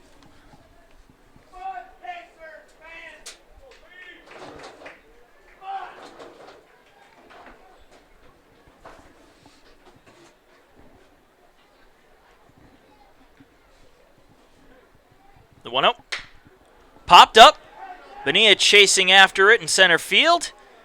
This time he seems to have a read on it and makes the catch. And Benitez works his way out of a bit of a jam and preserves the 3-3 tie thanks to some good fielding from Brian Pereira and the rest of the Pacer D. I guess we'll give them all credit. Score remains 3-3 as we go into the bottom of the 5th inning.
And we welcome you back, Marcus Johnson, along with Jordan Phillips. Thank you for joining us on this now turned cool Friday evening. 3-3 is your score in the bottom of the 5th inning. Mitchell Price leading things off yet again for the second straight inning. He was hit by a pitch in the 4th, and that started the Pacer rally that tied this ball game up. Well, let's hope the Pacers can find similar success here in the bottom of the 5th and get things turned around and get the lead. Yeah, well, Price swings and misses at the first pitch for strike 1. Not the best way to start things. Definitely not the best way to start things, but let's see how they end things.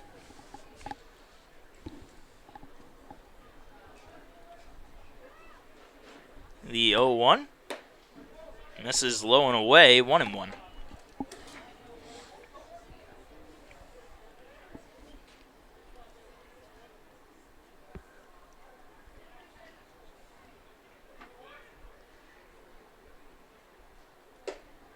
Swing and a miss again by Price, 1-2.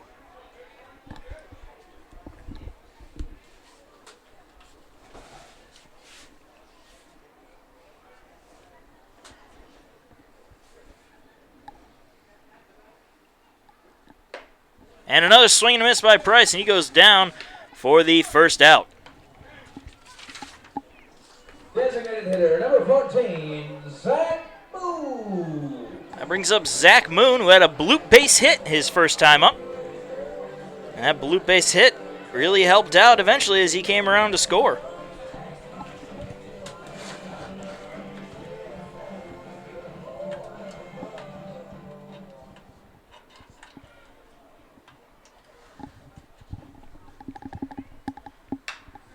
And he pops up the first pitch foul and out of play.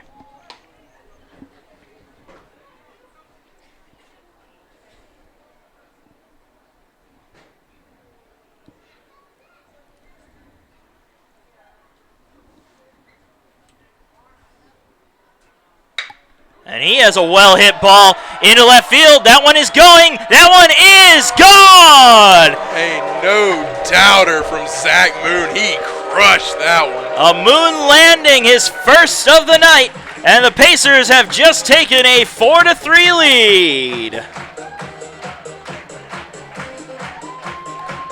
Wow, what a well-hit ball by Zach Moon. Yeah, he got a hold of that one as soon as it came off the bat. I heard that sound. I was like, that one is gone. I'll tell you, if we had bleachers out there, that baby would have been in them. Oh, you got that right. But instead, the woodland critters out in the woods there, we'll get to keep that one. That or they're going to have to send some poor freshman out there to go chase down that ball, and I had to feel very sorry for him.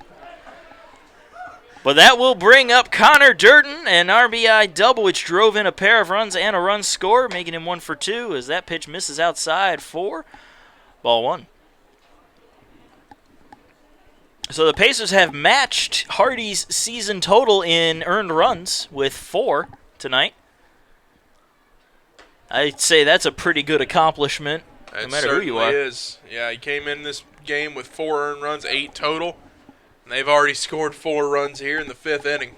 And Durden at the plate, another one who can threaten, but he's probably a little upset. His tie with Zach Moon has just been broken now. Moon with his 7th homer of the season. Well, of course, we wouldn't mind seeing him tie it right back up here. I'd be okay with that. No complaints from me.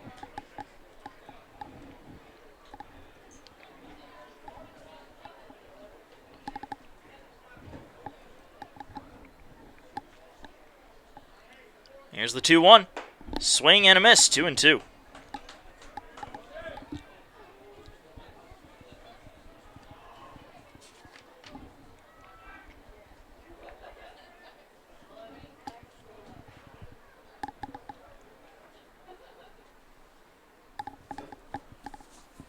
And the 2-2 pitch to Durden.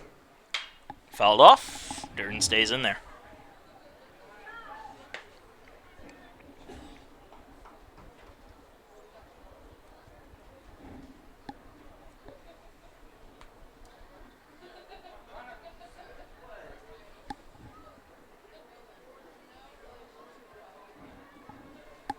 Once again, the 2-2 high and outside for a ball, and the count full.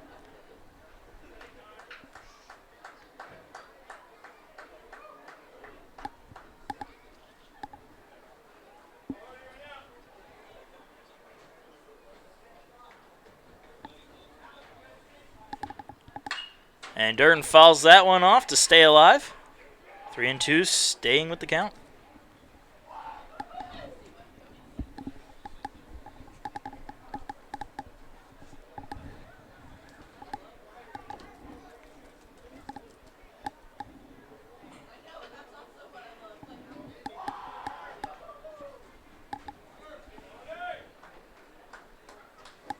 And again, the 3-2 pitch. Durden popped it up, shallow center field. Woods looks like he has a read on it. He does, and he makes the catch for the second out. Right fielder, number 34, Niall Goey. Brings up Niall Goings, who had a sac fly, which tied the ball game up in the bottom of the fourth inning his last time up. He's 0 for 1, however, today with a strikeout. Yeah, he was a big part of that big fourth inning for the Pacers, and he might be able to get something started here with 2 outs left with 2 outs now in the fifth. And not 2 outs left, 2 outs in the fifth. Yeah, 2 outs. Fouls that one off for strike one.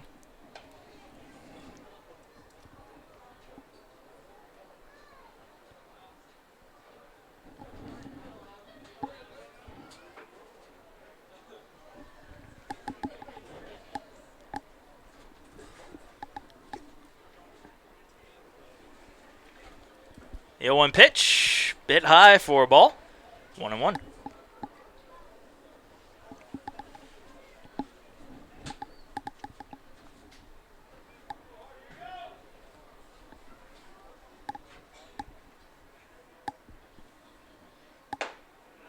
Ooh, good pitch there, right down the middle, and Goings just stared at it, 1-2.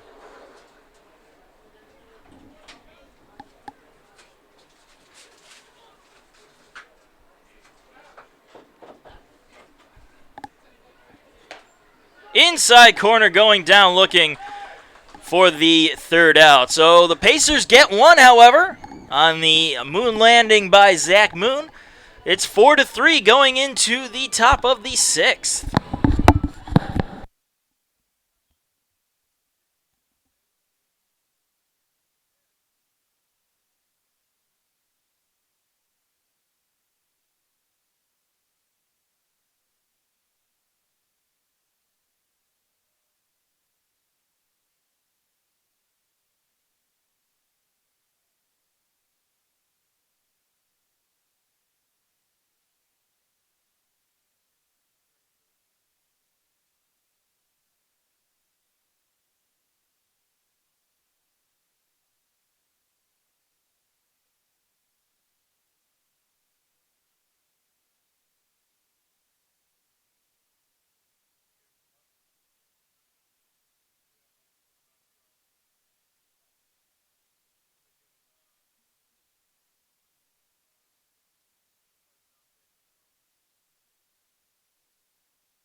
And we enter the top of the sixth inning. Pacers have taken their first lead of the night, 4-3. Sharks looking to put a stop to that. Hitting things off for the Sharks. Jake Anchia, their catcher. First pitch in there for strike one.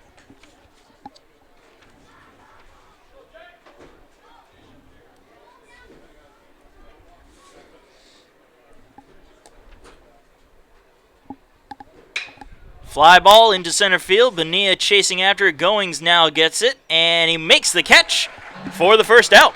Nice play by Goings out in right field, dropping down to one knee to make that play. And that's the wind out there. That thing was going out to center field, and it hooked out into Goings' territory. And that will bring up Kevin Suarez, 0 for 2 so far.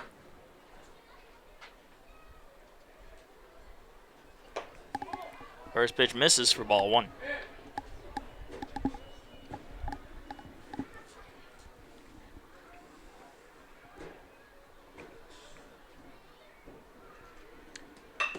There's a slow grounder foul down the third base side. Of course, we'd like to give a thank you to all our viewers tonight, especially the softball team for the Pacers watching us heading back on the bus to Aiken. Oh, well, big shout out to our softball team. I'll be seeing all of them on Tuesday when they play their next game. And you guys all will too. Be sure to check them out. They'll be in action against Flagler, I believe. I don't remember the schedule. It's bad that I don't remember it, but maybe one of them can send out a text and let us know. Or It will you can just look. be Flagler on Tuesday at 3 p.m. and again at 5 p.m. Be sure to check that broadcast out. So count 1-2 to Kevin Suarez. Pitch missing outside, 2-2.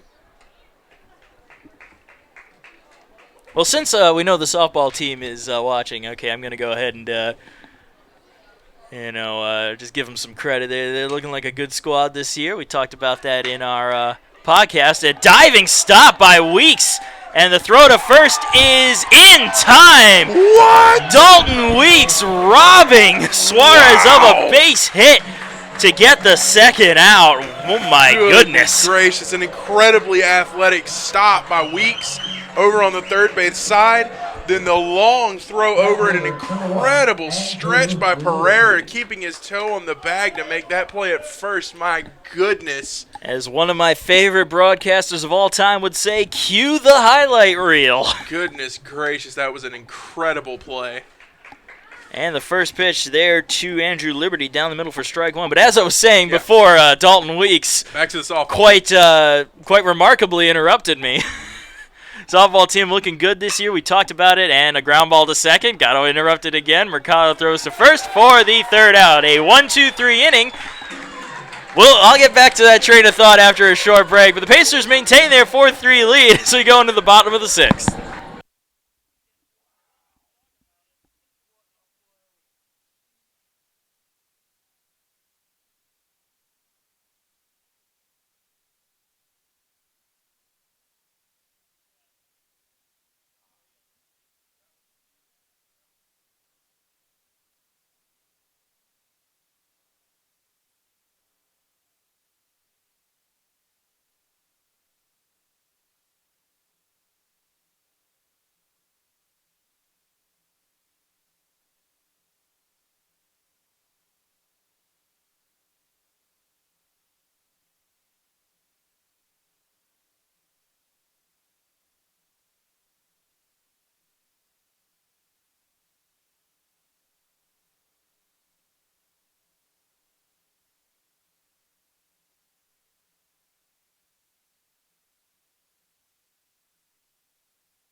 And welcome back.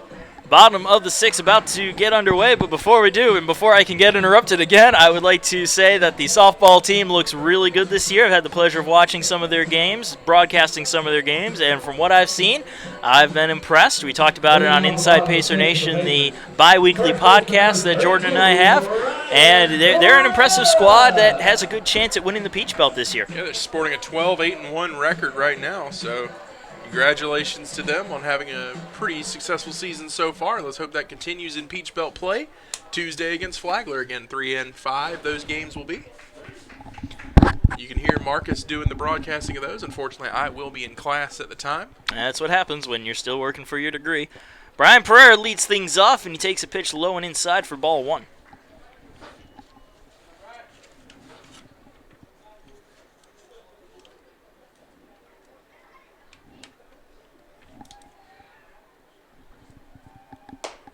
That misses outside, 2-0.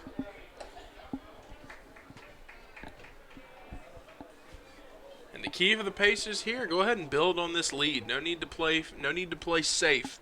Go ahead, make some plays here. Get some guys on base. Get some runs across the board. And fly ball, deep right field, and you're right, it is gone. A home run for Brian Pereira, his first of the year at long last. Brian Pereira joins the home run club and extends the Pacer lead 5-3. And you've been waiting on that one for a while, haven't you, Marcus? I have. I always like the first baseman. They're my favorite players out there, mainly because I was a first baseman. It's always good to see Pereira get a good shot like that. Boy, did he get all of that one. A beautiful shot to right field. He absolutely crushed that one. That brings up Tyler Ammerman after the solo shot by Brian Pereira. Ammerman 1 for 1 today with a single and a walk.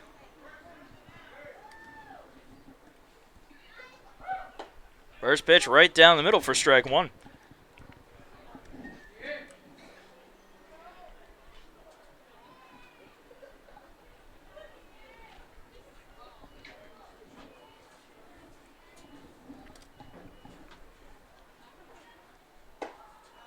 Again, right down the middle, 0-2.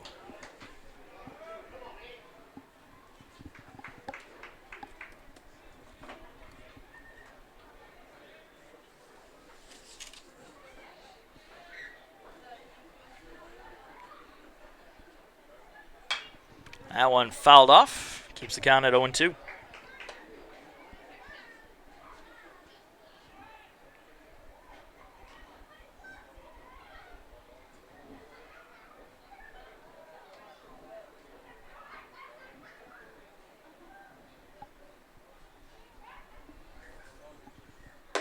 Just missing high and outside, 1-2.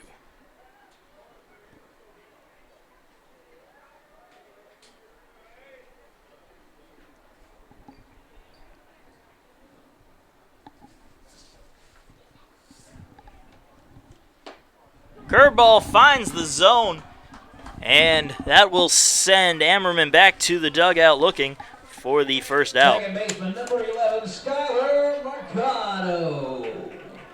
Brings up Skyler Mercado with nobody on and one out.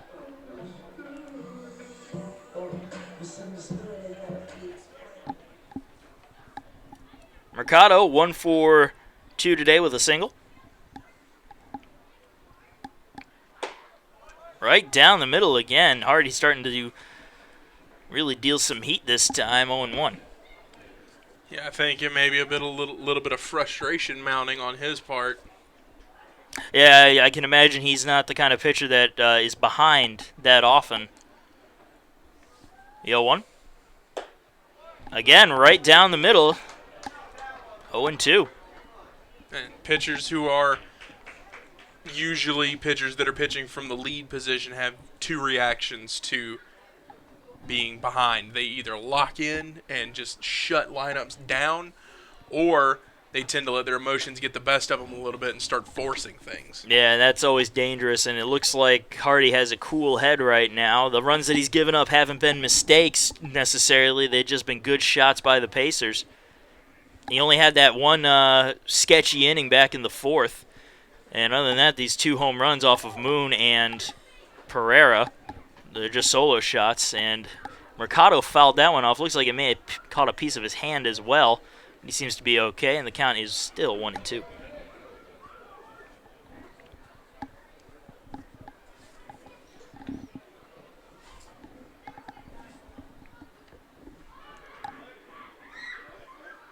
And a swing and a miss. Got him with a 2-seam fastball there for the second out. Yeah, and I think we're seeing what kind of response Hardy has. Locked in, Yeah, no absolutely. doubt. Yeah, he looks fantastic. That brings up Jose Bonilla. Hitless as of yet, but he has reached base all 3 times that he's been up. A walk, a fielder's choice, and a hit by pitch.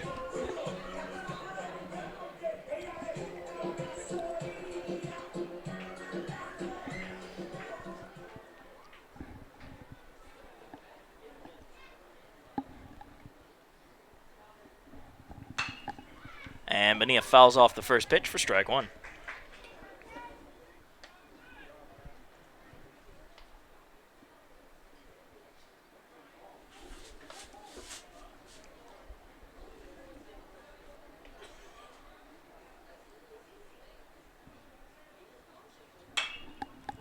That one fouled off, and the count 0-2.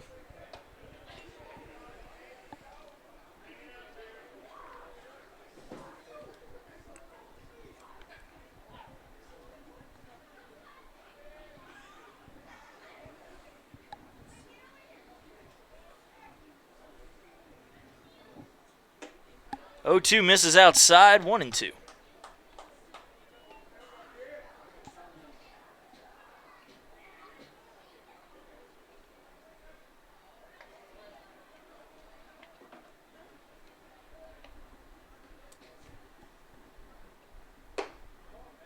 Just outside, 2-2.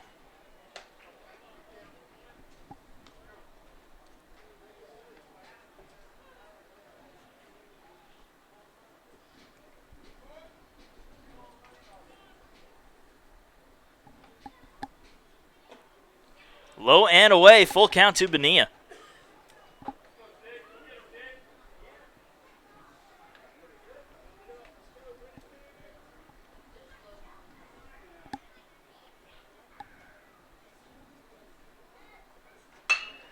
That's a line drive into the gap in left center field. That'll drop in for a base hit. 2-out base hit for Bonilla keeps the inning alive for the Pacers. That'll bring up Dalton Weeks. It was a nice little hooking line drive from Bonilla that time. Third baseman number 44, Dalton Weeks. It's almost unfortunate that it did hook the way it did. If it didn't, that might have shot through the gap. That could have been extra bases. But Bonilla will stay on first with his single, and I'm sure he's mighty happy about it. Oh, absolutely. I'll bring up Dalton Weeks.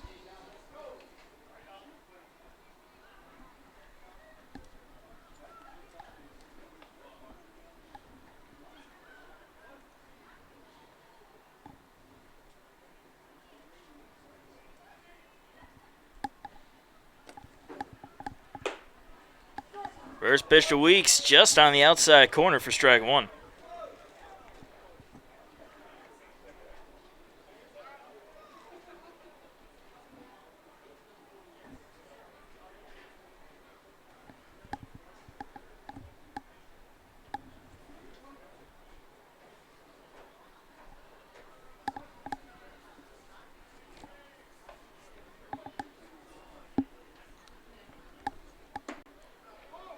Low and away, 1-1.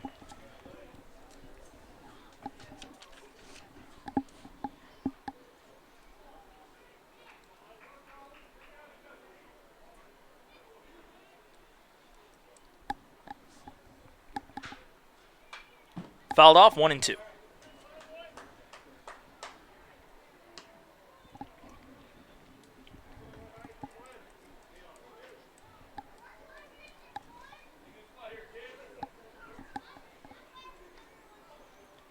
One ball, 2 strikes, 2 outs, runner on first. Pacers up 5-3 in the bottom of the 6th inning. Dalton Weeks at the plate. Runner goes, swing and a miss, and that will do it here in the bottom of the 6th inning. But you can thank Brian Pereira with his solo home run for extending the Pacer lead 5-3 as we go into the 7th inning.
And welcome back, folks. Top of the 7th inning of USC Aiken Baseball presented by Willie Jewell's Barbecue. I'm Marcus Johnson, and along with my co-host Jordan Phillips, thank you for joining us once again. Swing and miss from the leadoff man for strike one. That leadoff man, Michael Hernandez, who's 1 for 2 with a homer and a strikeout.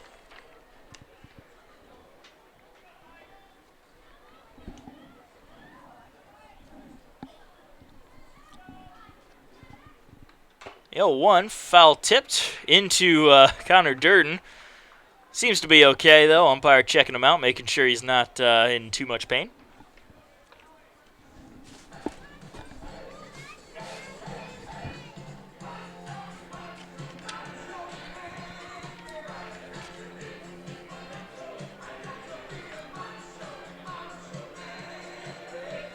This is the deepest we've seen any Braves pitcher, any Pacers pitcher go this season. Yeah, 7 innings. I think the longest anybody has lasted has been 6 full innings, Yep. And so far Benitez has lasted 6 innings, and with 1 out, he will have gone the farthest. Yeah, that was Riley. I'm not exactly sure which game it was, but he went 6 innings. Yeah, it's racking my brain. It was early on in the year. I remember that. I think it may have been Young Harris or someone of that description. And the count now even at 2-2 for Michael Hernandez.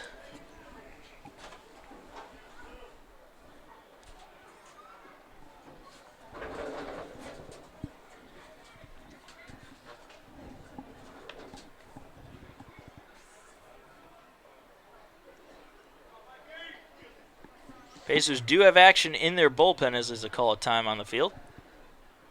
You can't expect Benitez to be out there for too much longer, but since the 3rd inning, knock on wood, he seemed pretty consistent out there, and he's pitched good ball. Yeah, I can't imagine if he allows a base runner that would keep him in the game. Well, he struck him out. Yep, a strikeout there for Benitez, and he has now gone farther than any pitcher this year. But yeah, I would imagine that with the first base runner Benitez allows in this inning, that'll probably be the end of his night. But yeah, that's not surprising, and probably a good call too. yeah, you don't want to burn him out. There's no reason to. But I mean, he's pitched a fantastic game here tonight.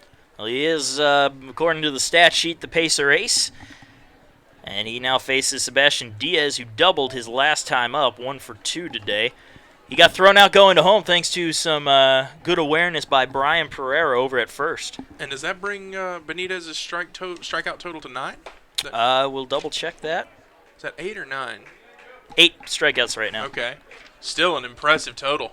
Yeah, Pacer pitching has been good at getting strikeouts. Oh, absolutely. And Benitez by and away leads that total with 46 coming into this game, plus the 8 from there brings his total to 52 on the season. 54? Yeah, 54. Yeah, 54. Don't worry, I'm terrible at math too. There we go, 54. We're comm majors around here. And that'll walk him on 4 straight pitches. So after the strikeout, Sebastian Diaz draws the 1-out walk. And Kenny Thomas staying in the dugout, so he's going to let Benitez try to work his way through this. As Giancarlo Cintron Torres comes up 1 for 3 with a single. Runner on first base with 1 out. I would imagine that if Cintron Torres gets on, that will be Benitez's last batter. I'm maybe Thomas just giving him a little leeway just because it was a walk. And the double play is still in order. Foul ball there. Yeah. Makes the count 0-1. Yeah, I don't think there's any reason to just give him a little bit of a leash here. I don't think there's any reason to jack him and pull him out of the game just yet. Yeah, not yet. He's still pitching well. Yeah, he's still done fantastic up to this point. There's no need to end his night just yet. Besides, if you go to your bullpen, you never know. You may be getting the best bullpen in Division II, or you might get a bullpen that's going to struggle a little bit. Pop up here, center field. Bonilla coming in for it, and will make the catch for the 2nd out. And Kenny Thomas maybe making the right decision, keeping in Benitez here after allowing 1 base runner with that pop out. He's now got 2 outs and a chance to end the inning here. Well, I've always hated it, especially in the pros, when a manager will pull a pitcher, mainly because of a pitch count. If he's still pitching effectively, unless they're working off of an injury and they need to have that abbreviated outing, let him go until they start to really get into a bind, and Benitez is doing all right. First pitch slider in there for strike 1. Yeah, and Benitez has Apart from that, what was that? What was the inning where he loaded the bases? Oh, was that the Was that the fifth? back in the second? He had a couple of it lit up a couple of runs. He did. It was back in the back in the fifth inning that he loaded the bases up. You're right. So foul ball here. That goes out of play. Count 0-2. Well, yeah. Since then, I mean, he's pitched effectively. He's gotten guys out. He's allowed limited base runners. I mean, he's looked fantastic all night, really, but a couple of rough innings here and there. But since that fifth inning, he's looked fantastic. But even with that fifth inning, he got out of it without any runs scored. It was a leadoff double, too. And that's what's incredible about it. It was a leadoff double, and still no runners scored. So 0-2 count now to Dylan Woods. The ball in the dirt. Durden blocks it. Woods 2 for 3 today with a pair of singles and a run scored. And you kind of really want to get this guy out because Vasquez is coming up. Yeah, absolutely. And Vasquez, despite struggling tonight, is not a batter you want to face. That just means that he's got a hit hiding away right there. Yeah, he's a scary hitter, and especially with runners on the bases, he's terrifying to face. I mean, just looking at him standing up there at the plate, he just exudes confidence. Yeah, he's a pitcher's nightmare. 1-2, fouled off. Do it over.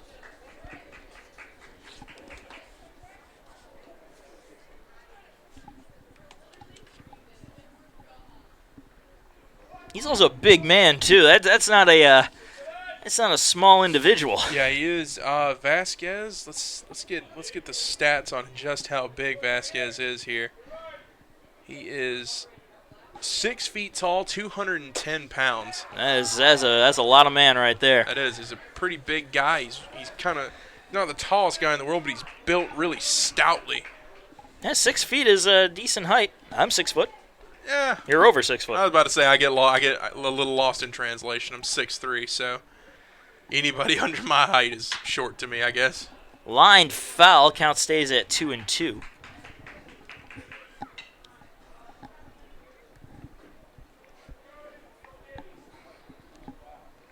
Of course, then again, you got a guy like Rob Hill on the basketball team, towers over everybody at, what, 6'10"? Yeah, 6'10" he is.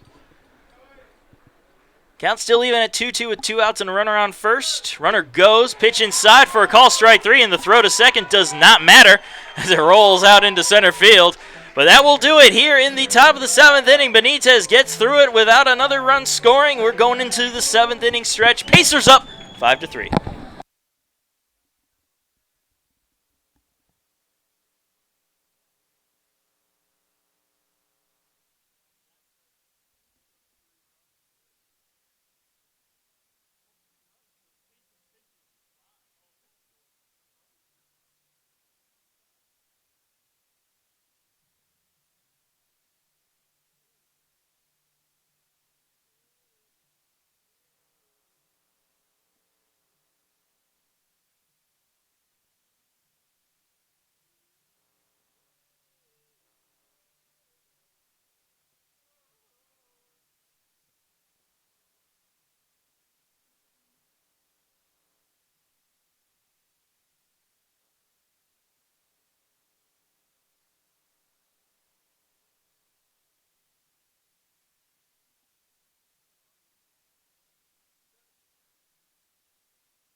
And we enter the bottom of the 7th inning, fresh off the 7th inning stretch with Mitchell Price leading things off as the Pacers lead the defending national champion Nova Southeastern Sharks 5-3. And the last couple of innings that have been led off by Mitchell Price have ended in points for the Pacers, and that certainly isn't something that I would be against seeing here again.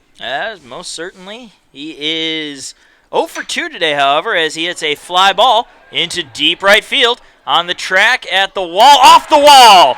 Mitchell Price rounding first. He goes into second. He's rounding second, and he stumbles, but he's able to get back to the bag as nobody was there covering it.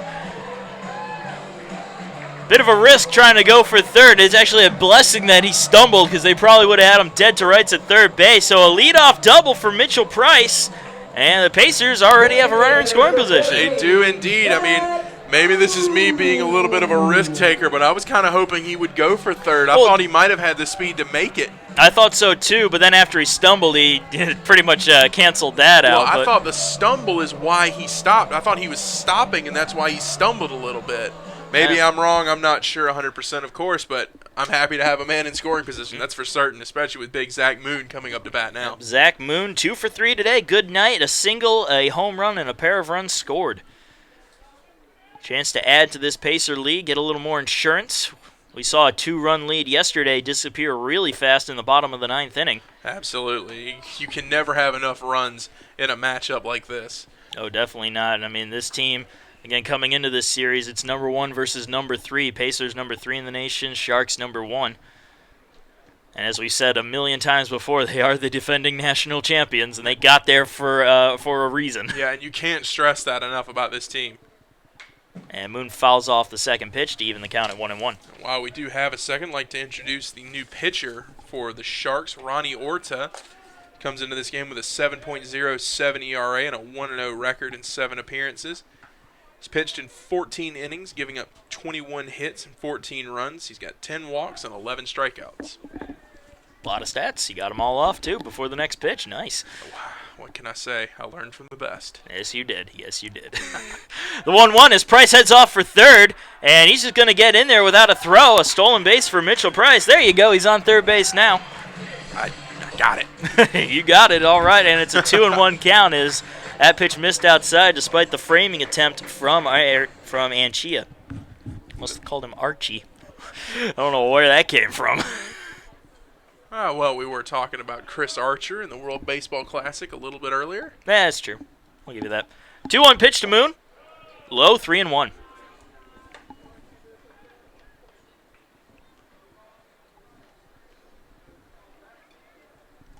Of course, the Pacers in good position now to extend this lead with a man on third and no outs. A sac fly will do the job, although if you're Zach Moon, I'm sure you're looking for more than just a sacrifice. I think Mooney is always looking for more than just a sacrifice. But we'll get our first moonwalk of the night.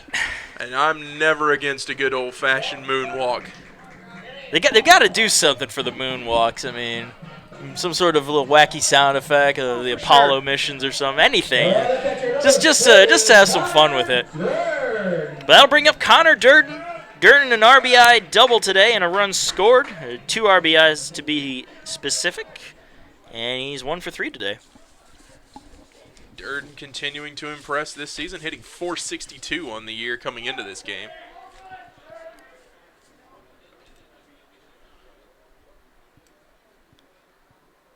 First pitch to Durden. In the dirt, and it gets through. Price coming home. He's coming in, and he will score standing up.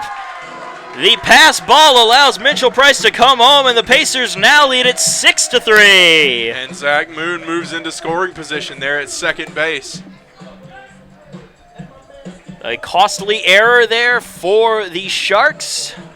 Increases their deficit and gives the Pacers a little bit of breathing room, but not much, to be honest. I don't know if there is such a thing as breathing room in a series like this. Yeah, you're probably right about that.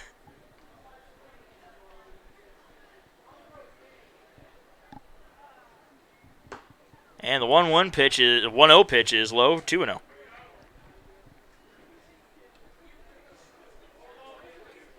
Little meeting on the mound between Orta and the catcher. And Chia. Remember, Chia, I almost called him Archer. Yeah. And Chia. There you go. You got it for the rest of the game now. I don't know why I was thinking Mancini, Mancini? the libero. I was about to say Queens. the libero from Queens. Yeah, I was watching that game the other day. That was a great game to It watch. was That really one, fun. that one when they played Wingate and when they also played USC, those were both excellent games. But this is baseball season now. We got to get back on track. Still awesome games. 2-0 pitch, popped up, staying in the infield third base side, going into foul territory. Now coming back into fair territory, and that will be caught for the first out. And now Niall Goings coming up to bat. Now Goings 0 for 2 with a sac fly, so he has produced.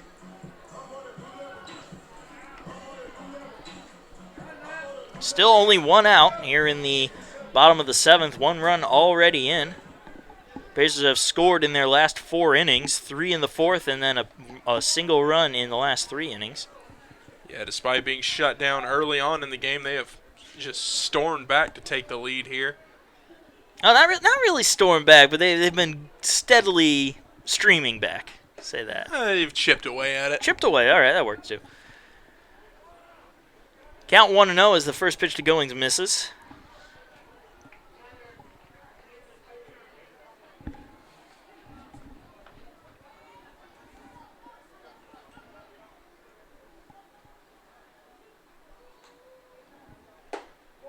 Ooh, just a bit high there. Definitely wanted that call if you're Orta, but count will be 2-0. Absolutely.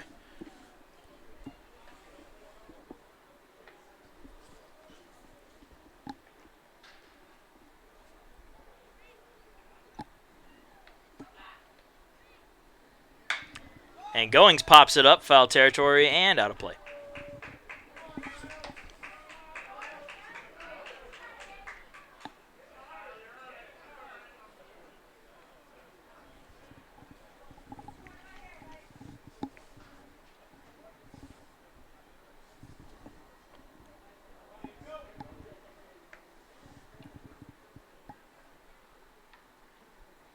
Two-one pitch, ground ball to short. It's bobbled by Woods. Moon stays on second.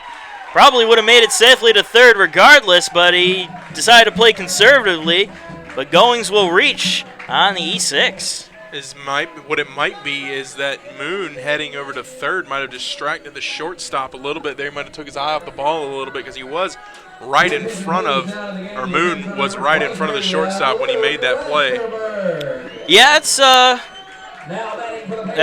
a safe bet there. We saw that happen earlier with Ammerman when he was at short, runner going across him. He was double checking the runners and he couldn't get the ball. It wasn't an error, but still. Now Westerberg is going to come on to pinch run for Niall Goings.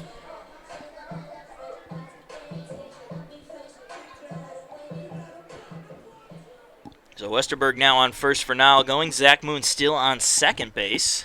Interesting move, to say the least, to have a pinch runner there. Brian Pereira comes up. He finally got his home run. His first, not his first time up, his last time up, but his first of the season. That he did. We've been waiting a long time for that. And he'll try to get another one. Ball bobbled there by Anchia, but he kept it in front of him, and the runners stay put. And again, Zach Moon, not the guy that he's going to really run. He's not again, what was it, 4 stolen bases all in 2014, 2015? 2015. 4 stolen bases in his career, all of them coming in 2015. Why not try to add another one?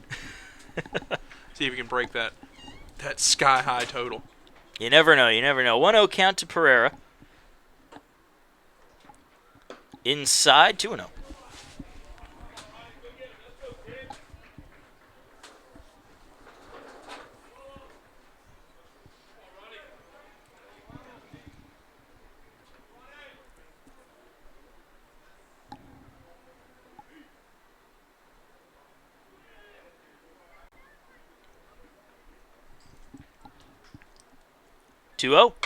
Pereira grounds it foul down the first base side.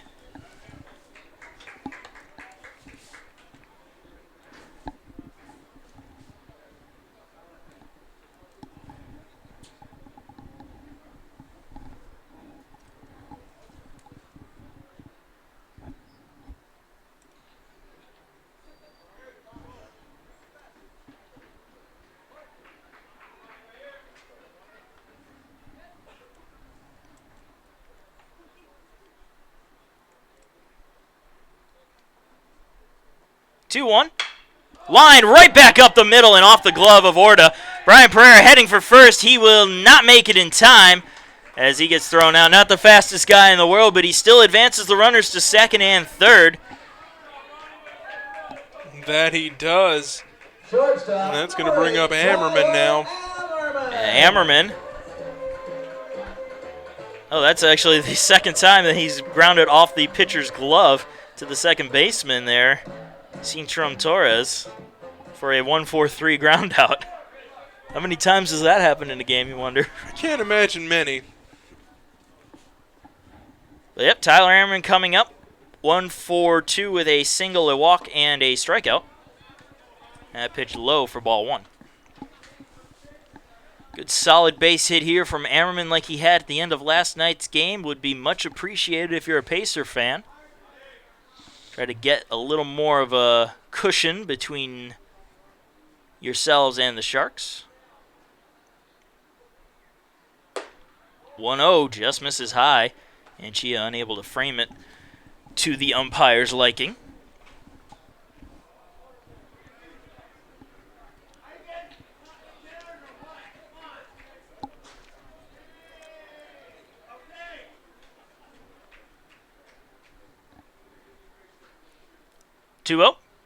Ground ball to second. Through the legs and into center field. That'll score a run. They're going to wave Westerberg around to third. He will score. Heading into second base, sliding and safe is Tyler Ammerman. He will get a couple of runs batted in there, and the Pacers now lead it 8-3. Well, that is exactly what the doctor ordered for the Pacers. Like we were saying, I mean, you can't ever really take your foot off the gas in a matchup against the #1 team in the nation, but man, does that make things just a little bit easier for the Pacers going forward. And that's got to sting if you're the Sharks, right between the legs of Cintron Torres, who's had an excellent series so far in terms of fielding. Just a rare mistake there, and it was a costly one as it lets 2 runs score. And we're still not out of this for the Sharks. I mean, Mercado's up to bat, and you've got Ammerman on second. He can score from second easily on a nice little hit ball from Mercado. And Mercado, who is also 1 for 3 today with a single, struck out his last time up.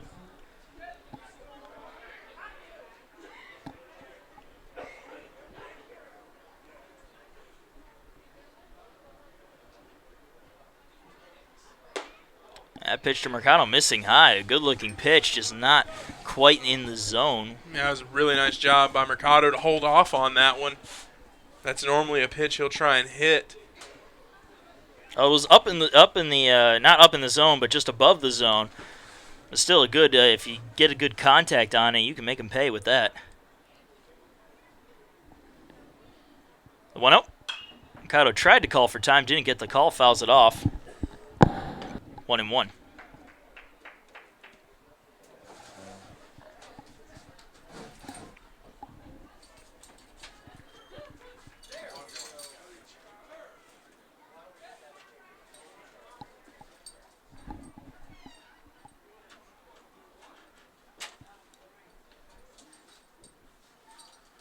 The 1-1 pitch. Line drive into right field. That's going to hook foul and go into the Shark bullpen. That was a beautiful barehanded glove by somebody out there.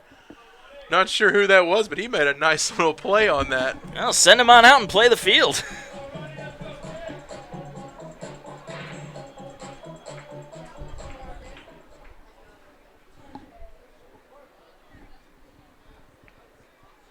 So 1-2 count to Mercado with a runner on second. 3 runs have already scored as the Pacers lead at 8-3 here in the bottom of the 7th inning.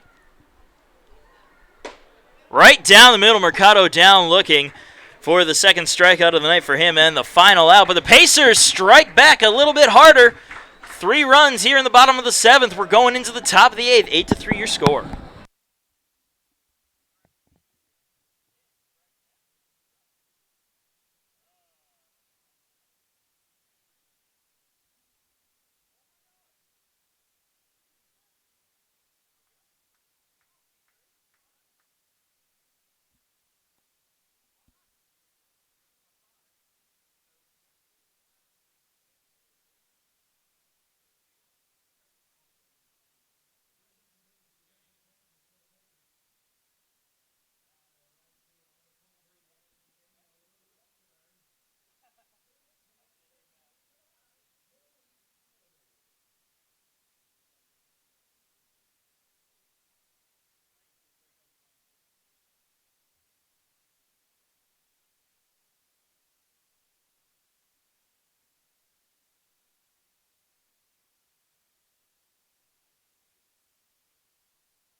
And welcome back. We are in the top of the 8th inning. Leading things off, the dangerous man himself, Jeremy Vasquez. He lets the first pitch go by for ball 1. Joey Benitez out there yet again in the 8th inning. That's a surprising move, but not one that I'm against, honestly. He's been dealing since early on in the game, and you're up by 5. You got plenty of time to pull him if something goes awry. You got guys up in the bullpen working, probably have since early on in the 6th inning. I don't mind it. I think it's a good move, and I think it can be productive. Yeah. You've got a 5-run cushion to work with here. That time the slider finds the strike zone, 2-1. And I think that's what really set it over the top for Coach Thomas. Had they not scored those 3 runs in the bottom half of the 7th, we may have seen him get pulled. But since you got that extra cushion. Ooh, right in there again. Another slider. And he's yet to lose anything. I mean, he's still making great pitches. That slider has been devastating tonight. Yeah, it's been beautiful. Like we said earlier on, the broadcast reminds me of Andrew Miller's, who has just a filthy slider. And there's a fly ball in the center field. Bonilla chasing after it. It's hooking away from him, but he makes the catch. Jose Bonilla showing off the legs with some speed there. Goodness and that'll gracious. be the first out of the inning. I thought that one was going to get down for sure. I didn't think there was any way Bonilla was going to have a chance on that, but his speed just continues to thrill out there in center field. And that's going to do it, actually. Kenny Thomas coming out. Let him come out for 1 inning, for one batter, and he got the troublesome one. As the Pacers are going to the bullpen. And while they go to the bullpen, before we go to a break, we shall finish off the rest of our sponsors with Tyler's Tire and Auto Center, located just down the road from Willie Jules Barbecue. Head on in there, and they're sure to give you a good job on your car if it needs the work. And, of course, the South Carolina Education Lottery, where you're not only taking a chance, but giving a chance to those that really could use it. And, of course, Aiken Flooring. Aiken Flooring, you can stand on us. And last but not least, Quality Inn and Suites, where you can go and have a nice stay if you have a long travel ahead of you. New pitcher coming in for the Pacers. Jimmy Lynch coming in a relief appearance. He's been a starter for a few games this series, but he's going to come in relief. Which I think maybe brings into question who's going to be starting tomorrow. I would imagine, since Lynch is going to be sitting, I would imagine maybe Yobi. Nick Yobi, be a good bet. Who pitched the first game? Was it Norton or Riley? Riley. Riley. So maybe Connor Norton will come in. But Connor Norton started against College of St. Rose. He did. So that'll be interesting. I wonder who they. I would imagine probably. Yeah, Nick Yobi will probably get the. In my expert opinion, I think Nick Yobi will probably be the one, but. You never know with Coach Thomas. He's a wily one out there sometimes. He may pull something out of his old bag of tricks that we haven't seen yet. Well, we got to worry about this game before we worry about the next game. It's still 8-3. 1 out in the top of the 8th inning.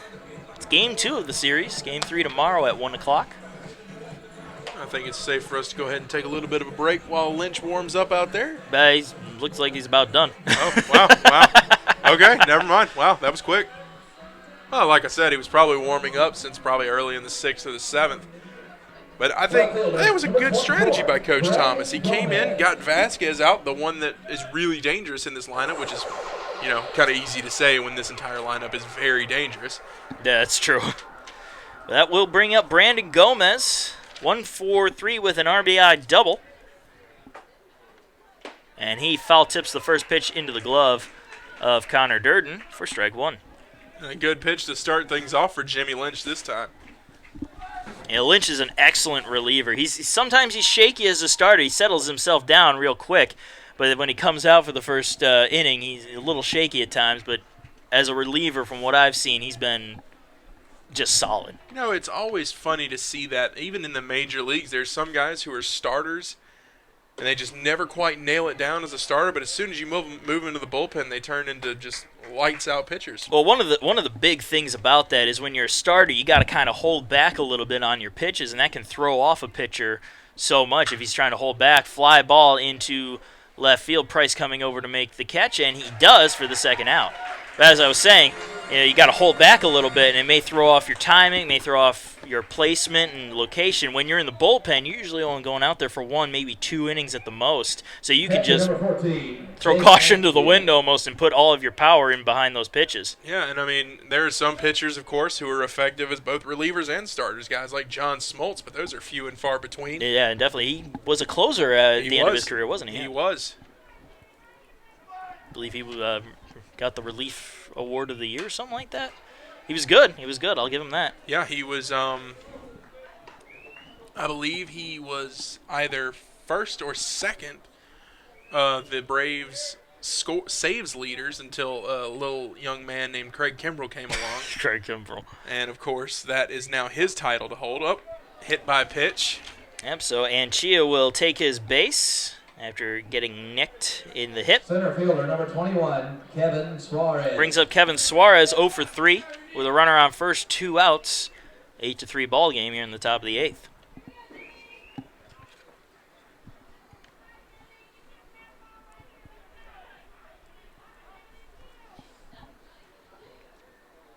Speaking of excellent closers, I believe we need to give a shout out to the man who this stadium is named after, Roberto Hernandez. 300-plus saves in his career. Absolutely. A couple of all-star appearances. And homegrown talent right here at the University of South Carolina, Aiken. I believe it was the 80s that he went here. I believe so. I pitch in there for a call strike, 0-1. 86. I want to say 86. Well, let's verify that.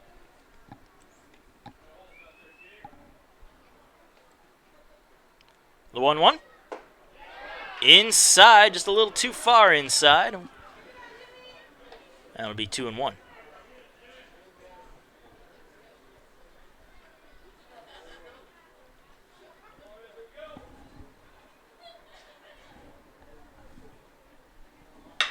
Ground ball, just short.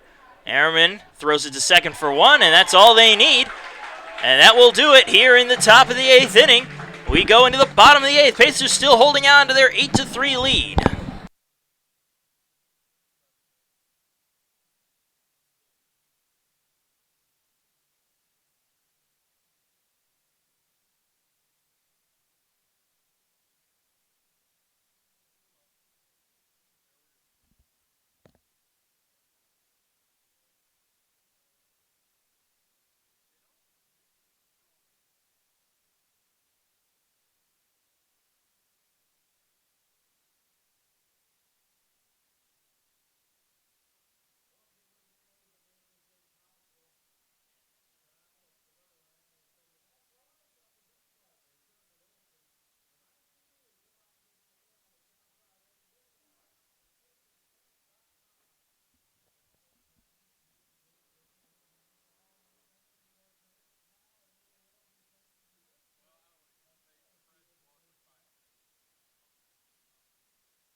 And welcome to the bottom of the 8th inning, folks. Pacers leading the Sharks 8-3.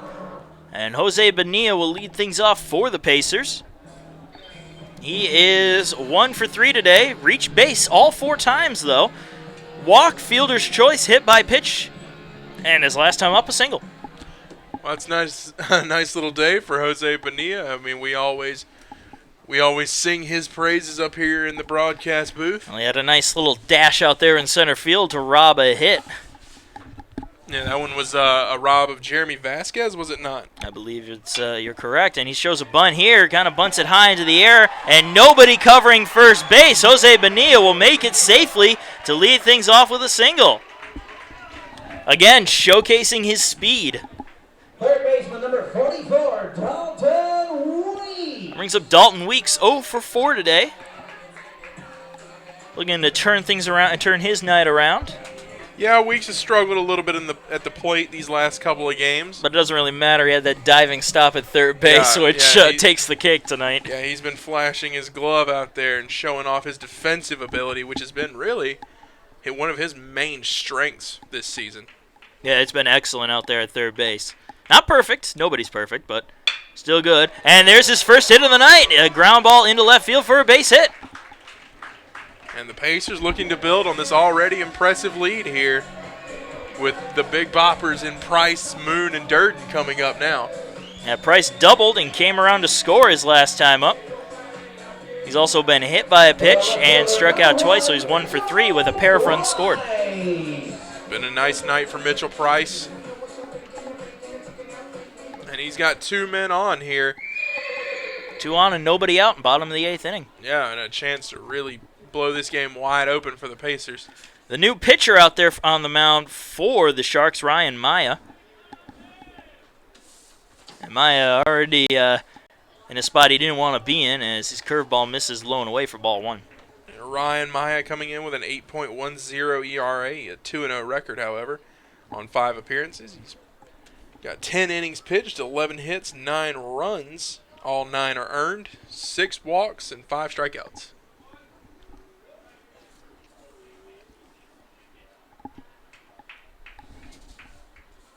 Here's the 1-0 pitch. That's a bit too high for Price's liking, and it's 2-0.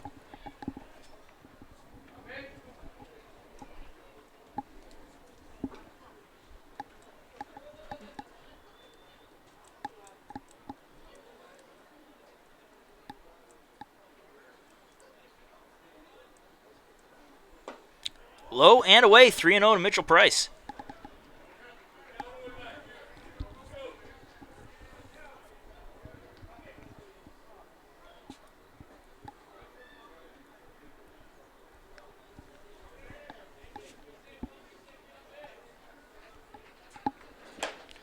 Three-0 pitch right down the middle, and Mitchell Price didn't even flinch. Yeah, Price was frozen solid on that one.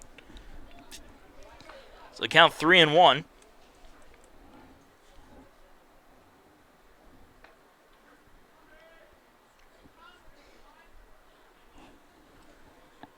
And Price grounds it foul, and the count full.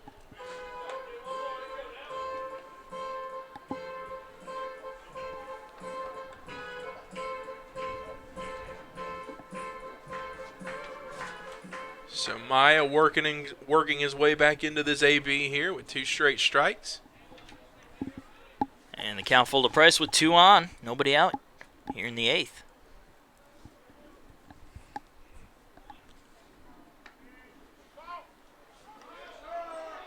And a call of a balk. And that will move the runners to second and third. Costly mistake by Maya that time. Now both runners in scoring position for the Pacers. Yep. Simple pop fly will score a run if it's deep enough. Of course, then again, with Bonilla, you could probably pop it up in the infield and he'd still be home. I'm about to say an infield fly might be enough to score Bonilla. 3-2 pitch. Low and away, and that'll load the bases.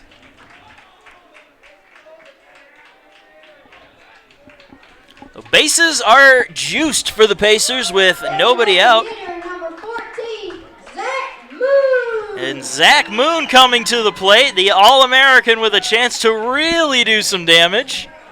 And I don't think there's anybody else on this team that I'd rather have coming up with the bases loaded than big Zach Moon. Well, the only other guy I would think of would be the next man in the order, Connor Durden. Well, there you go. Back to back, maybe Maybe Durden looking to tie up the home run count here, but we're gonna have a call to the bullpen. Yep, call to the bullpen coming up. It's 8-3 in the bottom of the 8th inning. Pacers leading the Sharks with the bases loaded and nobody out.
Once again, Zach Moon. And welcome back, folks. We are in the bottom of the 8th inning. Zach Moon due up, and he will face the new pitcher for Nova Southeastern. I believe it's Thomas Barberi. The PA said it was a different name, but it's number 13 out there, and number 13 on our score sheet is Thomas Barberi.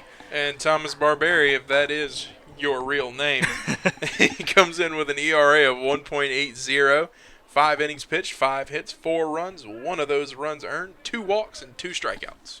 And with Zach Moon up, the All-American with the bases loaded, we'll see what happens. Ball gets away, and Bonilla coming home. He's coming in, and he will score.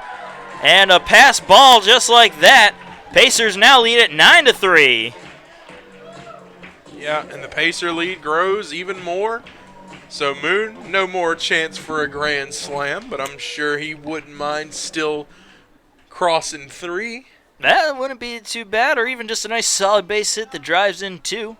Anything, really. He's got Mitchell Price on second, who can come home. So a 1-0 count to Zach Moon.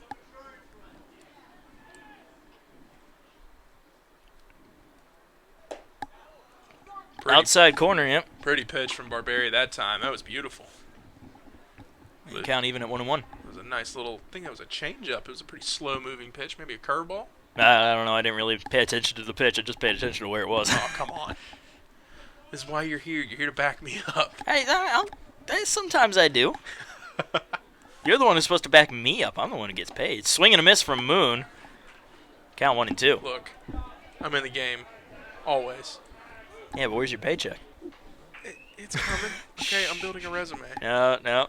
Yeah, you're building your resume. That's what I did as well. Look where I am. I'm building a resume, man. Leave me alone. Oh, man. 1 and 2 count to Zach Moon. Misses outside, 2 and 2. And lucky Anchia was able to wrangle that one in. That one almost came back to the backstop again. And it would have been possibly another run for the Pacers.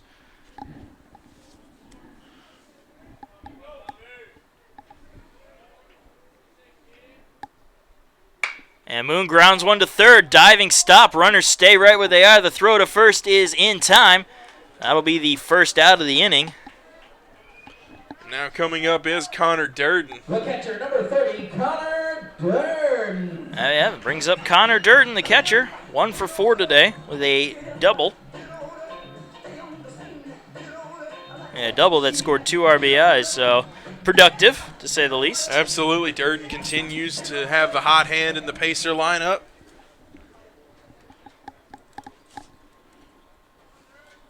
And they are going to intentionally walk Connor Durden to load up the bases again to get the double play in order. Might be a wise decision. But then again, Westerberg, no slouch himself, and that's who they're walking Durden to get on to bring to the plate.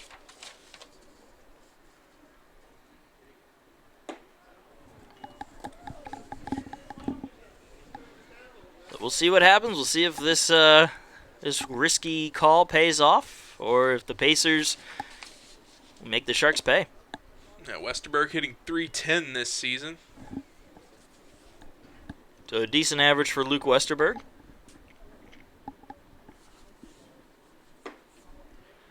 And there's ball 4. Connor Durden heading on down to first on the intentional walk.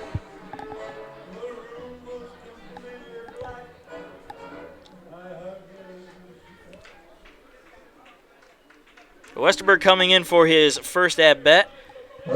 Came into pinch run for Niall Goings, and he eventually scored.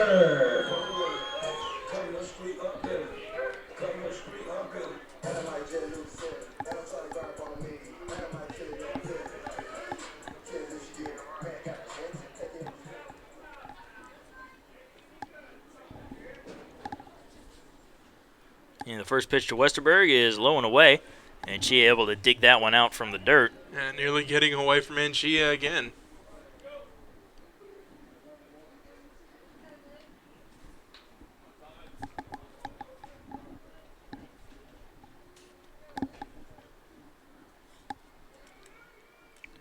The 1-0. Misses low and away, 2-0.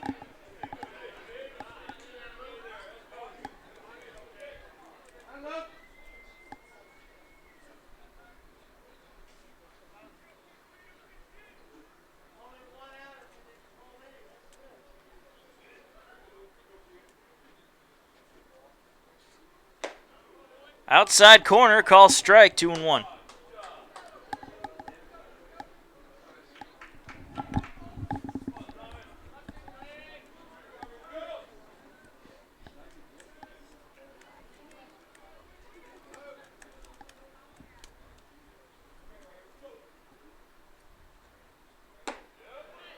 Outside corner again, evens the count up at 2-2.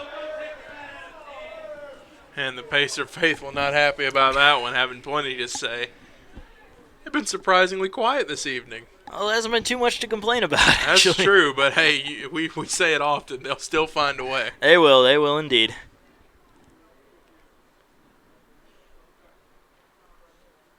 And you call a time here from Westwood. I think the main Pacer heckler isn't here today, so that's probably why they've been a bit more quiet. Yeah, I think that'll do it.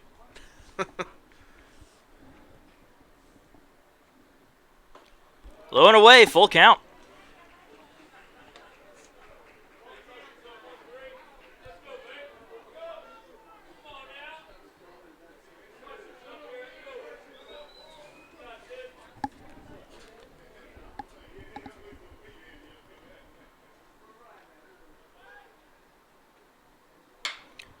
Popped up, foul territory behind the plate, first base side, and out of play.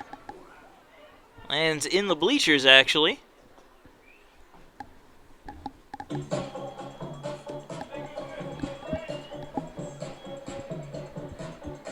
So account still full to Westerberg. Base is still full for Westerberg. Only one out here in the bottom of the 8th inning. 1 run already in. It's 9-3. Pacers leading the Sharks.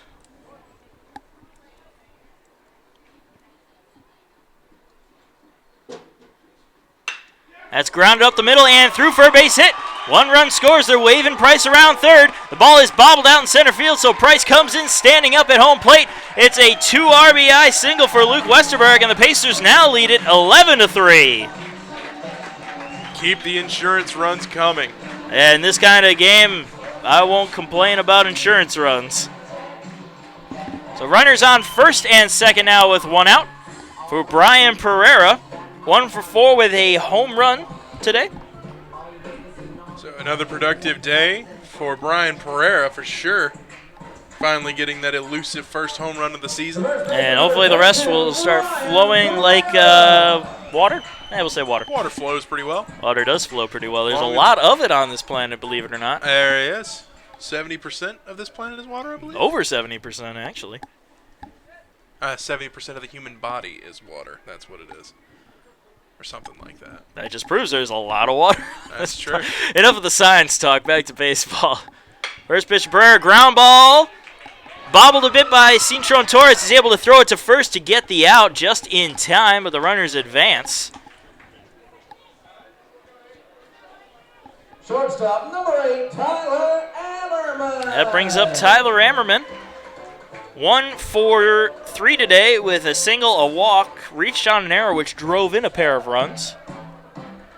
And now he's got runners in scoring position with 2 outs.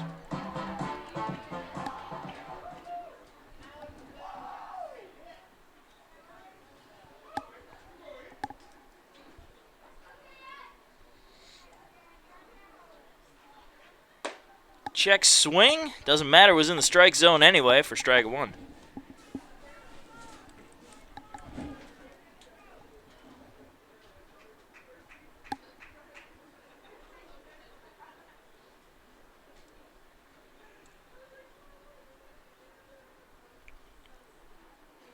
The 0-1.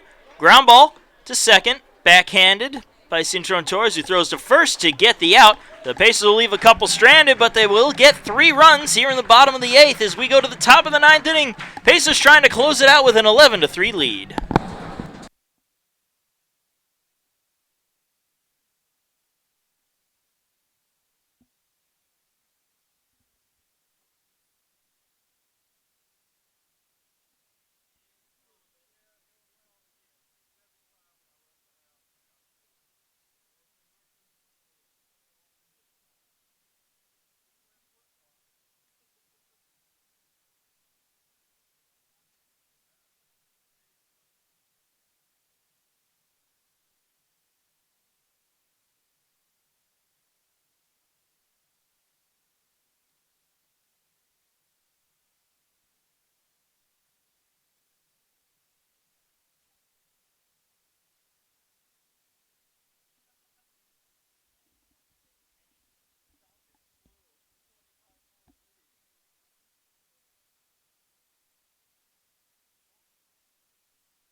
And welcome back. Andrew Lebowski will pinch hit for Andrew Liberty to start things off here in the top of the 9th inning as Jimmy Lynch tries to close out the game with an 11-3 lead. Pitch outside for ball 1.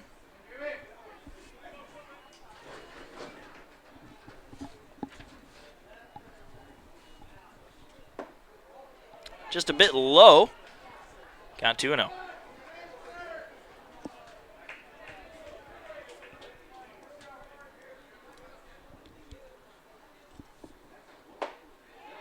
That one finds the strike zone, 2-1.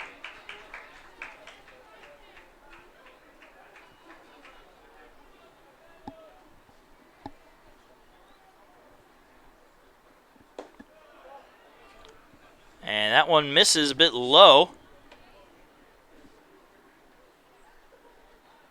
And the scoreboard read it was 3-0, so I believe Lebowski thought he had walked, but instead it's now 3-1. Little mistake there on the technological part. And he pops that one up into right field. Westerberg trying to track it down. He does and makes the catch for the first out.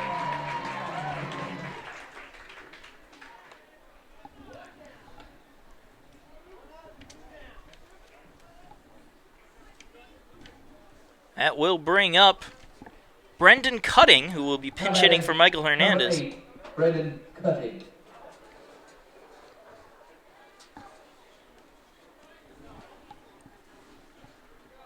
Nobody on and 1 out for Cutting.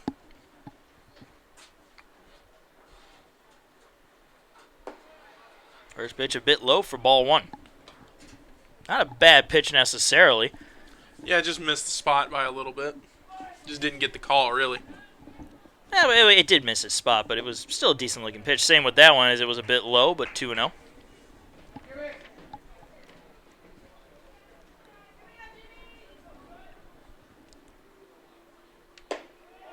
Outside, ball 3.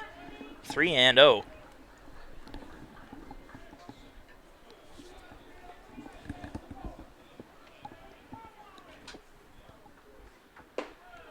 And that's a bit too low as well, so Cutting will walk on 4 straight pitches to put a man on first with 1 out.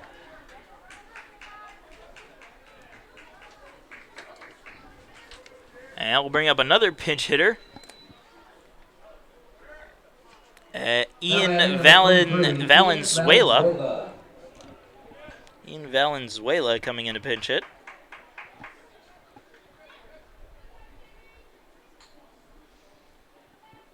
So runner on first and 1 out.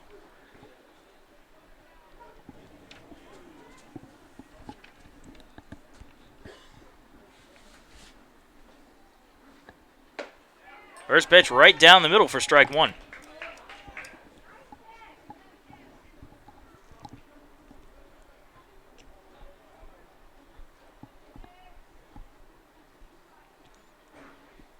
Swing and a miss, chasing one outside. 0-2.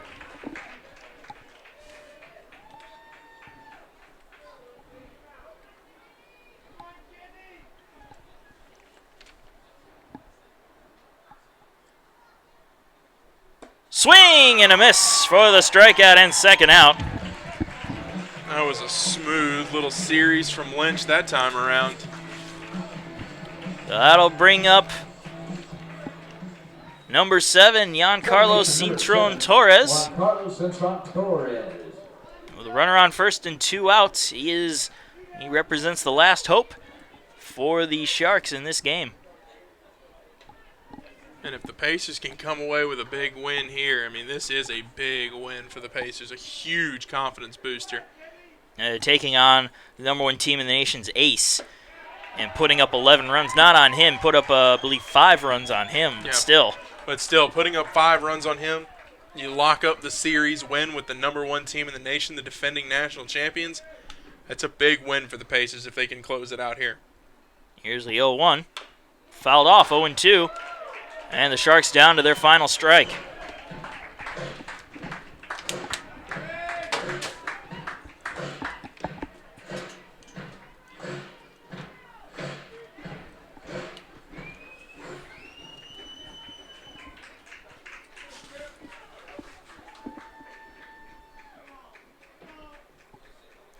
The 0-2. Low and away. 1-2.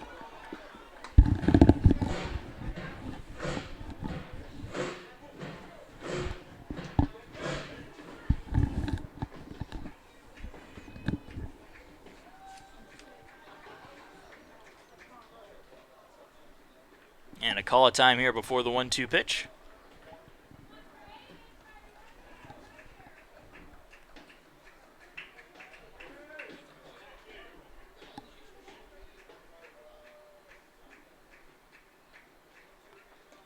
One, two. Ball bounces up underneath Durden, goes all the way up to the top of the screen. That one had some height to it. I'm not sure what happened to that ball, but it had some bounce in it. So Cutting will head on over to second on, I'll call it defensive indifference. The count even at 2-2 now.